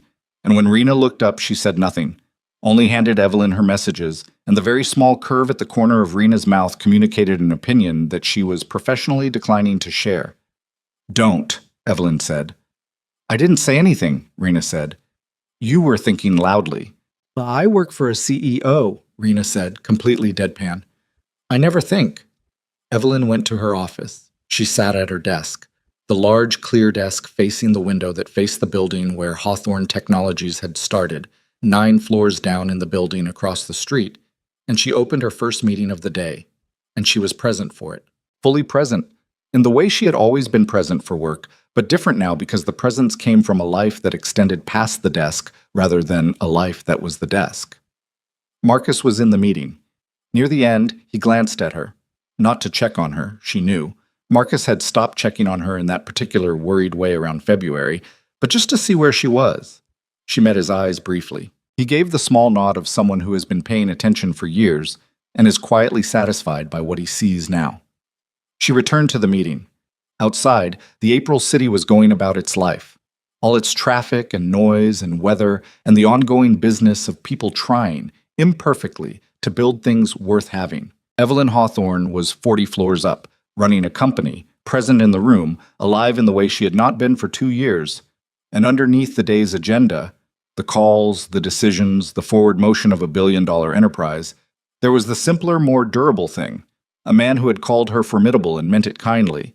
A girl who had written a document with headers, a yellow blanket on a museum white couch. She carried it through the whole day. It didn't weigh anything. That was the part she hadn't expected. It didn't weigh anything at all. The fish was named Gerald. Sophie had considered the name for 3 days with the seriousness she applied to most important decisions, rejecting Shark, Captain, and Blue in sequence before arriving at Gerald, which she announced at breakfast on a Saturday morning as if it had always been the only option. Logan said it was an unusual name for a betta fish. Sophie said unusual names were better because the fish would know it was his specifically. Logan looked at Evelyn across the kitchen table. Evelyn looked back with the expression of someone who had no intention of intervening. Gerald lived on the windowsill of Sophie's room in a small tank with a purple gravel base because purple was Sophie's second favorite color and she wanted him to feel at home. She fed him every morning before school with a focus that was absolute, and she talked to him, which Logan pretended not to notice and Evelyn thought was entirely reasonable. What Evelyn found the first Saturday morning she watched Sophie go through the feeding ritual, the measuring of the food, the small narration she provided Gerald about the weather, the careful check that the filter was running, was something she hadn't expected. A child who had been told things don't last and had decided to take care of them anyway. That was not a small thing to learn at 7. It was a Saturday in late May when the dinner happened, the one that would stay with Evelyn longer than most others, not because anything dramatic occurred, but because of what it made her understand, quietly and without announcement, about where she had arrived. Logan had cooked. This was not unusual by late May. He cooked at the apartment most weekends, and the kitchen that had previously contained mostly expensive appliances and takeout containers had been gradually, without formal declaration, converted into a place that was actually used. Sophie had helped with the salad, which meant the salad had some structural ambition that exceeded its execution, but tasted fine. Evelyn had handled the bread, which she had gotten consistently right over the previous month through the specific stubbornness of someone who doesn't accept incompetence in themselves at anything for very long. They ate. The conversation moved the way it did on good evenings. Without a destination, just from thing to thing, Sophie reporting on a disagreement at school that she'd resolved by telling both parties they were being illogical, which Logan said was effective but might eventually lose her some friends. And Sophie said that if they couldn't handle logic, they probably weren't her best friends anyway. And Evelyn said, she's not wrong. At the same moment, Logan said, that's not entirely how friendship works. And they looked at each other, and Sophie looked at both of them with the evaluating expression of someone taking a vote count. After dinner, Sophie wanted to show Evelyn something she'd been working on, a drawing, a large one, done on the back of a piece of poster board she'd found somewhere. She went to get it from the other room, and Logan cleared plates, and Evelyn sat at the table in the quiet of the kitchen with the evening light coming in from the west, the city outside the windows doing what it always did. And she was not anxious, not managing anything, not holding herself at the particular controlled distance she had maintained for 2 years from anything that could hurt her. She was just there, in a kitchen, after dinner, waiting for a 7-year-old to bring a drawing. She thought, my father was trying to tell me something I didn't have the equipment to hear yet. Sophie came back with the drawing. It was large, as advertised, a full piece of poster board covered in her particular visual logic, which was ambitious in scope and not especially constrained by spatial accuracy. There was a house, which Evelyn recognized as her apartment building roughly interpreted. There was a coffee shop which had MRSRS on the awning because Sophie had been slightly uncertain about the spelling. There were 3 figures in front of the coffee shop, a tall figure, a small figure, and a figure in a wheelchair with what appeared to be a purple chair, because Sophie had remembered that detail and made it nice. Evelyn looked at the drawing for a long moment. That's us, Sophie said, pointing at the 3 figures.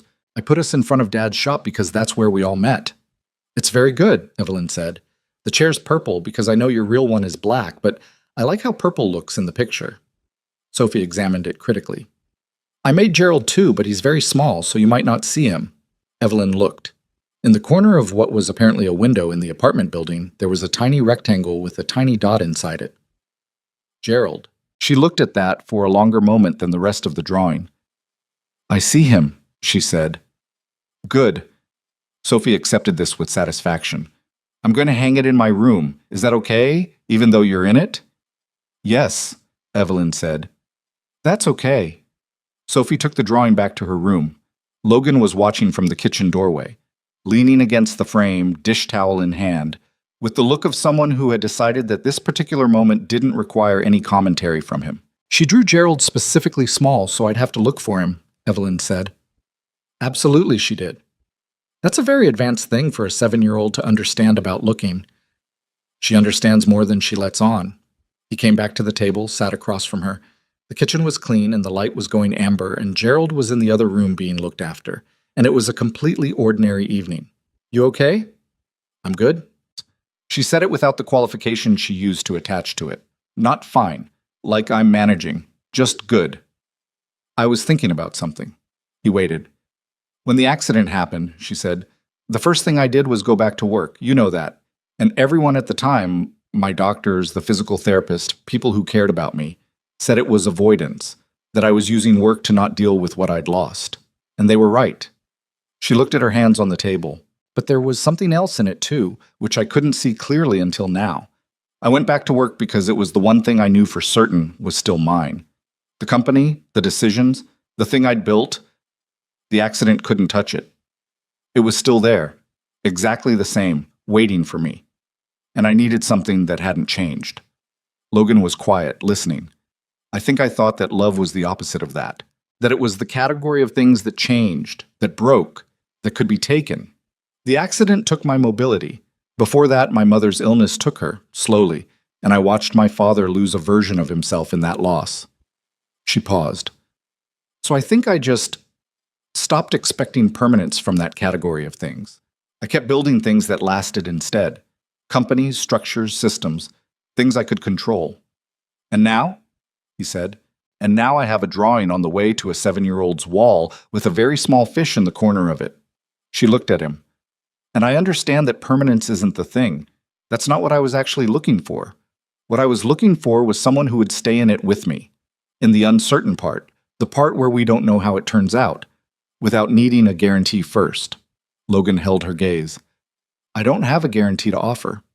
I know. That used to be the problem. She turned her water glass the way she always turned it, the same gesture she'd never noticed in herself until Sophie pointed it out one afternoon, delighted to have spotted a family tic. Now it just sounds like honesty, and I'd rather have the honesty. He reached across the table. Not dramatically, not with any particular weight. Just his hand, resting on the table near hers. She put her hand in it. I'm not good at this yet, she said. I want you to know I know that. I still retreat. I still work when I should stop working. I still manage things that would be better just felt. I know. I'm working on it. I know that too. His thumb moved across the back of her hand. I'm not good at it either. I still have evenings where I go very quiet, and Sophie can hear me in the kitchen, and I can't fully explain what I'm doing in there.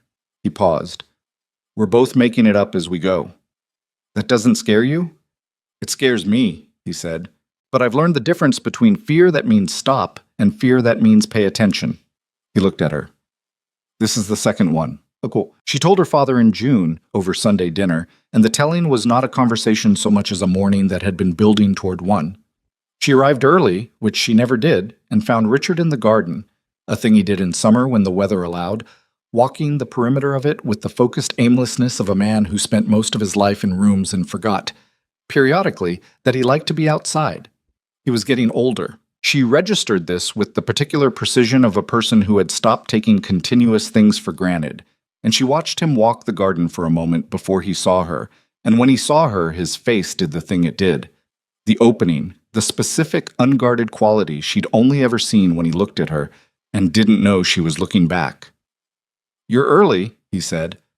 I wanted to talk before dinner. He studied her face. Whatever he saw there made him fold his reading glasses into his breast pocket, which was the gesture of a man preparing to be fully present. All right. They sat on the garden bench, which was cold still in the shadow of the house. And she looked at the garden that had been her mother's project decades ago, and that the gardener maintained faithfully with no living input from anyone who'd made the original choices. And she said, "I'm going to ask Logan to move in." Richard was quiet. "Not immediately. We've talked about it generally. He has Sophie to think about, and the shop, and Sophie's school. There are practical things to sort through, but that's the direction. I want you to know before it happens." Her father looked at the garden. A bird moved through the bushes at the far end. He was doing the things she'd watched him do her whole life, processing, calculating, running the variables. And she let him do it because trying to interrupt it had never once helped. "The girl," he said. "Sophie. She'd be part of the household, yes. You've thought about what that means." "I have. Children are... It's not a small thing, Evelyn, especially a child who's already experienced loss. She attaches. If anything happens between you and Logan, I know." She met his eyes. "I know the weight of it." "Do you want children?" he asked. It was the first time he'd asked her directly, and she understood the courage it took him to ask it. The risk that the answer was complicated, that the accident had made it complicated in ways he hadn't wanted to push. "I don't know what I can carry biologically," she said. "I haven't pushed hard on that question yet." She held his gaze. "But I know that Sophie Mercer has been drawing me into the pictures of her life for 6 months, and I know that matters more to me than I expected it to, and I know that when I think about what the next 10 years look like, she's in them." Richard looked at his hands. "Your mother would have liked her," he said. It came out quieter than his usual voice. Evelyn sat with that for a moment. "Tell me why." He thought about it genuinely. She was stubborn about things that mattered. She could tell when someone was performing and when they were real. A pause. "She wrote me a letter once when we were first together and I was trying too hard to impress her. She said, 'Richard, you don't have to be remarkable. You just have to show up.'" He turned his glasses in his hand. "I kept trying to be remarkable for years before I understood what she meant." Evelyn looked at her father, this complicated, controlled, deeply loving man who had spent decades trying to manage the distance between how much he cared and how much he allowed himself to show it. "I think I'm finally learning to just show up," she said. He reached over and covered her hand with his, briefly, the way he did when something was too large for his particular language. "Good," he said. "That's all I ever wanted for you." The garden was quiet around them. The bird had moved further into the bushes. The sun came around the corner of the house and found the bench. It was a Saturday in early July when Logan came to her with the question that was not technically a question. Sophie was spending the night at Mrs. Okafor's, a regular occurrence now, an arrangement Mrs. Okafor had formalized by telling Logan that she expected Sophie every other Saturday, and he was not to argue about it because she enjoyed the company, and her apartment was quiet the other weekends. Logan had come to the apartment after closing the shop, and they'd eaten the dinner Evelyn had made, which was genuinely good now, not just close. She'd put in the work with the particular commitment she applied to things she'd decided to be competent at. And they were on the couch afterward, Evelyn with a report she was reading, Logan with a book, the yellow blanket that had long since stopped looking wrong draped over them both. He put his book down. She looked up. He said, "I've been thinking about the move." She set the report down. "And?" "Sophie's school year ends in 3 weeks. If we're going to change her living situation, summer is when it disrupts the least." He was matter-of-fact about the logistics, which was his way of handling things that had an emotional component he wasn't ready to address head-on. She recognized the method because it was also hers. "The apartment building across from the shop has a 2-bedroom available. I looked at it." "Oh," she was quiet. "Or," he said, and the word landed differently than the rest of what he'd been saying, "we don't do that." "What's the other option?" "Sophie and I move here." He said it to the middle distance, the way you say things you've been turning over for a while and are finally saying out loud, which is a different kind of step, bigger. And I want to be clear that I'm not assuming, I'm not asking because of the space or the accessibility or any practical reason. I'm asking because I want to live in the same place as you. That's the reason. Logan. I also want to be clear that it changes things for Sophie in a real way. She'd be in a new place. Her room is her room. She's got Gerald and her shark books and the poster she made and the way Mrs. Okafor is 2 blocks from the shop. Moving here puts Mrs. Okafor across the city. He turned to look at her. I'm not saying no to it. I'm saying I want us to go in clear about what it actually costs, not just what it gains. She studied him. He had always done this, laid out the full picture, the actual costs, without softening them into palatability. It was one of the things she'd loved first about him, the absence of salesmanship, the refusal to make things easier by making them smaller. Have you talked to Sophie? She said. I asked her what she'd think about living somewhere different. She asked if Gerald could come. I said yes. She said, then I'll think about it. And then the next day she came to me and said, I think we should live where Evelyn is because she remembers things, and the apartment has good light for drawing. Evelyn was quiet for a moment. She said that. Good light for drawing. She's been watching the light in my apartment. She watches everything, Logan said. She's been watching you specifically for months. The way you work at the table, the way you navigate the kitchen, the way you talk to her like she's a person and not a project. He paused. She doesn't have language for it yet, but she understands that you're someone who pays attention without wanting anything for it. She's 7, and she understands that that's rare. Evelyn sat with this for a while.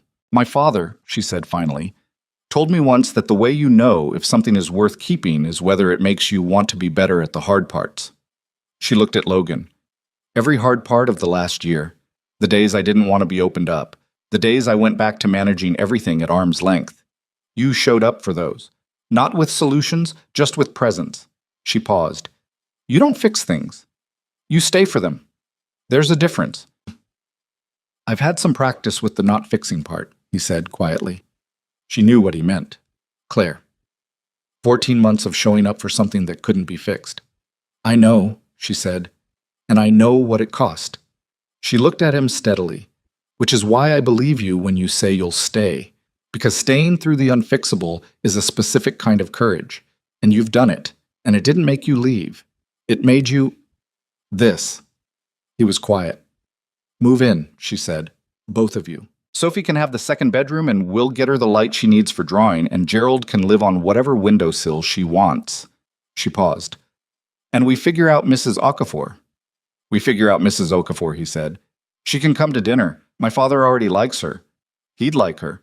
They could argue about politics and she'd win. He smiled. The real one. She'd seen it hundreds of times now, and it still did the same thing. Arrived slightly ahead of his permission, changed the whole register of the room. Okay, he said. Okay. He picked his book back up. She picked her report back up. The city outside the windows did its evening thing, and the yellow blanket was between them. And they stayed like that for a long time in the easy quiet of people who had stopped needing every shared silence to justify itself. Mrs. Okafor came to dinner in August, 3 weeks after Logan and Sophie had moved the last boxes in, a process that had taken 2 weekends. Involved Gerald being transported in his tank wrapped in a towel in Logan's lap in the back of the car, and resulted in Sophie declaring that the second bedroom's light was, indeed, exactly right. Mrs. Okafor was 73, Nigerian-American, with the particular authority of a woman who had outlasted several generations of other people's certainties about how things worked. She brought a dish she called egusi soup, which she made Logan promise to have a second bowl of, and she arrived at the apartment and walked through it slowly, the way a person does when they're deciding whether a space has been made livable rather than merely decorated. And at the end of the tour, she stood in the kitchen and said, "It's a good home. It was just waiting." Evelyn looked at her. "Waiting for what?" "For people," Mrs. Okafor said simply, as if this were evident. "Apartments are just rooms until you put people in them who mean something to each other." Richard Hawthorne arrived 40 minutes later and did, in fact, argue with Mrs. Okafor about 3 things over the course of the evening: a city council decision, the correct preparation of rice, and whether Sophie should be allowed to stay up an extra 30 minutes. And Mrs. Okafor won 2 of the 3, which Richard appeared to find more satisfying than losing would suggest. Sophie sat at the table through the whole dinner, which she managed by taking it one conversation at a time and periodically disappearing to check on Gerald and returning with updates no one had requested, and she fell asleep on the couch at 9:15 with her shoes still on. Logan carried her to her room. Evelyn could hear him from the hallway. The brief sounds of a child being settled, shoes removed, blanket arranged, the low murmur of his voice and Sophie's drowsy response. Richard was in the kitchen doorway watching the hallway. "He's a good father," he said, not as revelation, as the simple acknowledgement of a thing he'd been assessing for months and had now finished assessing. "He is," Evelyn said. "Good fathers are rarer than people say." She looked at her own father. They are. He held her gaze for a moment, and in it was everything they were too precise with each other to say directly. The accident, the years, the Sunday dinners, the men who had wanted the wrong things, the long road between what he'd feared for her and what was standing in this apartment right now. His eyes were tired and clear and full. He nodded once. She nodded back. It was enough. There's a particular kind of happiness that doesn't announce itself. It doesn't arrive with music or epiphany or the obvious momentum of a life turning around. It accumulates instead, slowly, in the texture of days, in the way an apartment gets warm in winter, in the way a child starts to assume you'll be at the table in the morning without being told you will.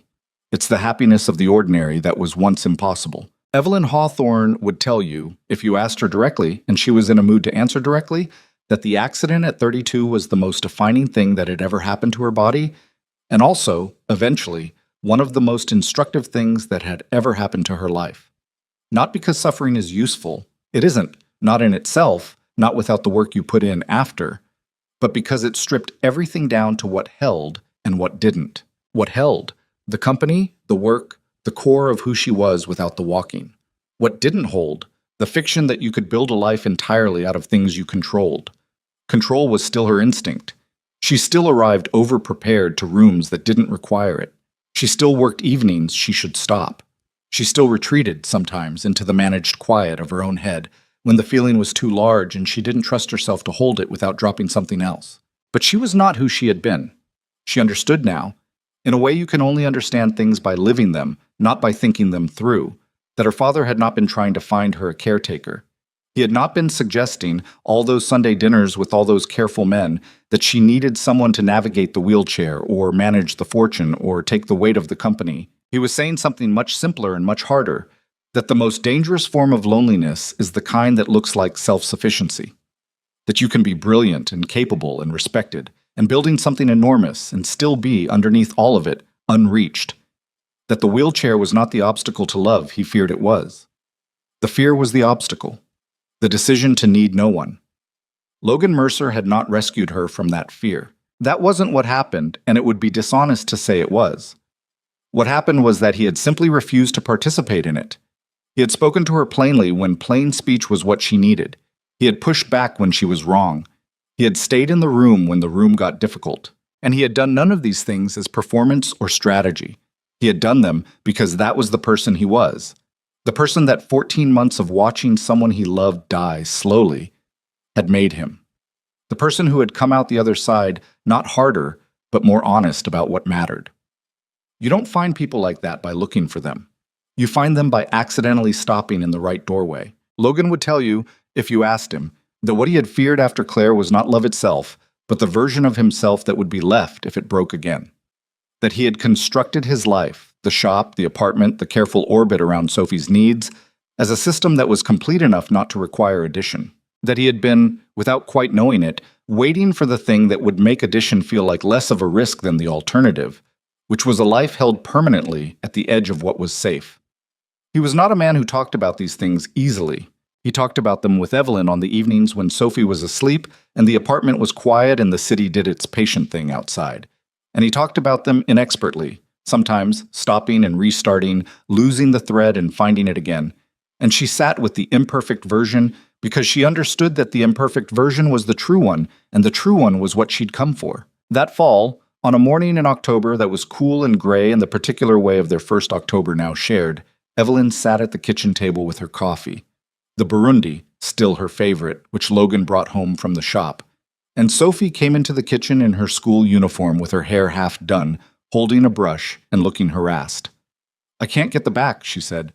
"Sit down," Evelyn said. Sophie sat in the chair beside her, turning her back, and Evelyn finished what Sophie had started, working through the knots with the specific patience of someone who had learned it rather than always having it. Sophie held still, which she was not always good at, and looked out the kitchen window at the October city. "Evelyn," she said. When you were little, did you know what you were going to be?" Evelyn worked through a tangle. "No, I knew I liked building things. Problems with solutions. I didn't know what form that was going to take." "I know what I want to be," Sophie said. "What?" "A marine biologist who also does architecture." She said it as if this were an obvious and achievable combination. Because I want to build things that work for sea animals, like better habitats, in aquariums but also in the ocean, structures that help. Evelyn was quiet for a moment. That's a very specific thing. Is it bad to be specific? It's very good to be specific. Sophie considered the city. Dad says you built a company when you were young, when I was 24. Were you scared? Every day. But you did it anyway. I didn't know how not to. She finished the hair, smoothed it down. Done. Sophie turned around, checked herself in the kitchen window reflection, and declared it acceptable. She picked up her backpack, which was covered in iron-on patches of various marine animals, and then she stopped at the kitchen door and turned back. Evelyn. Yeah. I'm glad we moved here, she said, simply, without performance, the way she said true things. Then she went to get her shoes and Logan appeared in the kitchen doorway in his apron, already dressed for the shop, with his own coffee, and he had heard what Sophie said because their apartment was not large enough for privacy in the mornings. And he looked at Evelyn, and she looked at him. She was 31 years old. She ran a company that employed 900 people. She made decisions every day that moved money and futures and the working lives of people she was responsible for. She was in a wheelchair that she had had custom built, and that she navigated with the efficiency of someone who had decided a long time ago that the chair was a tool and not a sentence. And mostly, she believed that. She was also a woman who had spent 2 years afraid of the specific variety of vulnerability that couldn't be spreadsheet managed, who had gone to a coffee shop on a cold morning for no particular reason and found something she hadn't known she was looking for, who had learned, slowly, imperfectly, with the help of a stubborn man and a fearless 7-year-old and a yellow blanket that still looked slightly wrong against the white couch, that the things you build out of trust and time and the willingness to stay for the hard parts are the things that actually hold. She had been trying her whole career to build things that lasted. She had not understood, until fairly recently, that you couldn't construct your way into it. You had to risk your way in. You had to open the door and stay in the room and let someone see the full version of you. The capable version, and the scared version, and the version that turned water glasses on the table when she didn't know what to do with her hands. And trust that the scene wouldn't end it. It hadn't ended it. There is something her father said at that first dinner that she had turned over many times since. He said that good fathers were rarer than people said. He was not only talking about Logan, she understood that now. He was also, in his particular compressed language, talking about the fathering he had attempted and the places it had gone right and the places it had fallen short, and the specific grief of a man who had watched his daughter become extraordinary in ways that included, for a long time, not needing anyone. She had needed someone. She had been wrong to call that weakness. Needing is what makes the reaching possible, and the reaching is the whole thing, the whole human project, the whole reason any of this matters. You reach towards something, and sometimes you miss, and sometimes you lose it, and sometimes the truck runs the red light, and nothing is the same after. And sometimes you stop in a doorway because a chalk sign said something true about a quiet morning, and the man behind the counter looks at you without the flicker, and 3 years later a child tells you she's glad she moved to where you are. That's not rescue. That's not a fairy tale. That's two people who had both lost things deciding, separately and then together, that the loss did not have to be the last word. Logan set his coffee down and came to the table and kissed her on the top of her head, brief and warm, the kind of gesture that had become so native to the mornings that she would have felt its absence the way you feel the absence of something that was always there. Then he went to the hallway to help Sophie find her shoes, which were not where she'd left them, which they never were. Evelyn sat with her coffee in the October kitchen. Gerald was visible from the kitchen doorway, in his tank in Sophie's room, moving through the purple gravel water with his small, unconcerned life. The city was coming awake outside. In 10 minutes, she'd be in the car, heading to the office. In 3 hours, Logan would open the shop. At 6, they'd meet back here, and there would be the ordinary noise of an evening, homework, dinner, the mid-evening quiet, Sophie's bedtime negotiations, which she never fully won. It was a small life, alongside the large one. That was the combination she hadn't understood was possible. That you didn't have to choose between building something that mattered and coming home to something that mattered. That the choosing was a false architecture. That the real structure was simpler. You show up, fully, for both. Her phone lit on the table. A text from Marcus. Singapore moved to 8:30. You good? She typed back, yes, I'm good. She meant it, completely, without qualification. Out in the hallway, Sophie had found one shoe and was blaming the other's disappearance on physics. And Logan was explaining patiently that physics was not responsible. And Sophie was making her case with supporting evidence. And Evelyn sat at the kitchen table of the life she had built. The whole imperfect, ordinary, deeply felt life of it. And she was, in the truest sense of the word, home.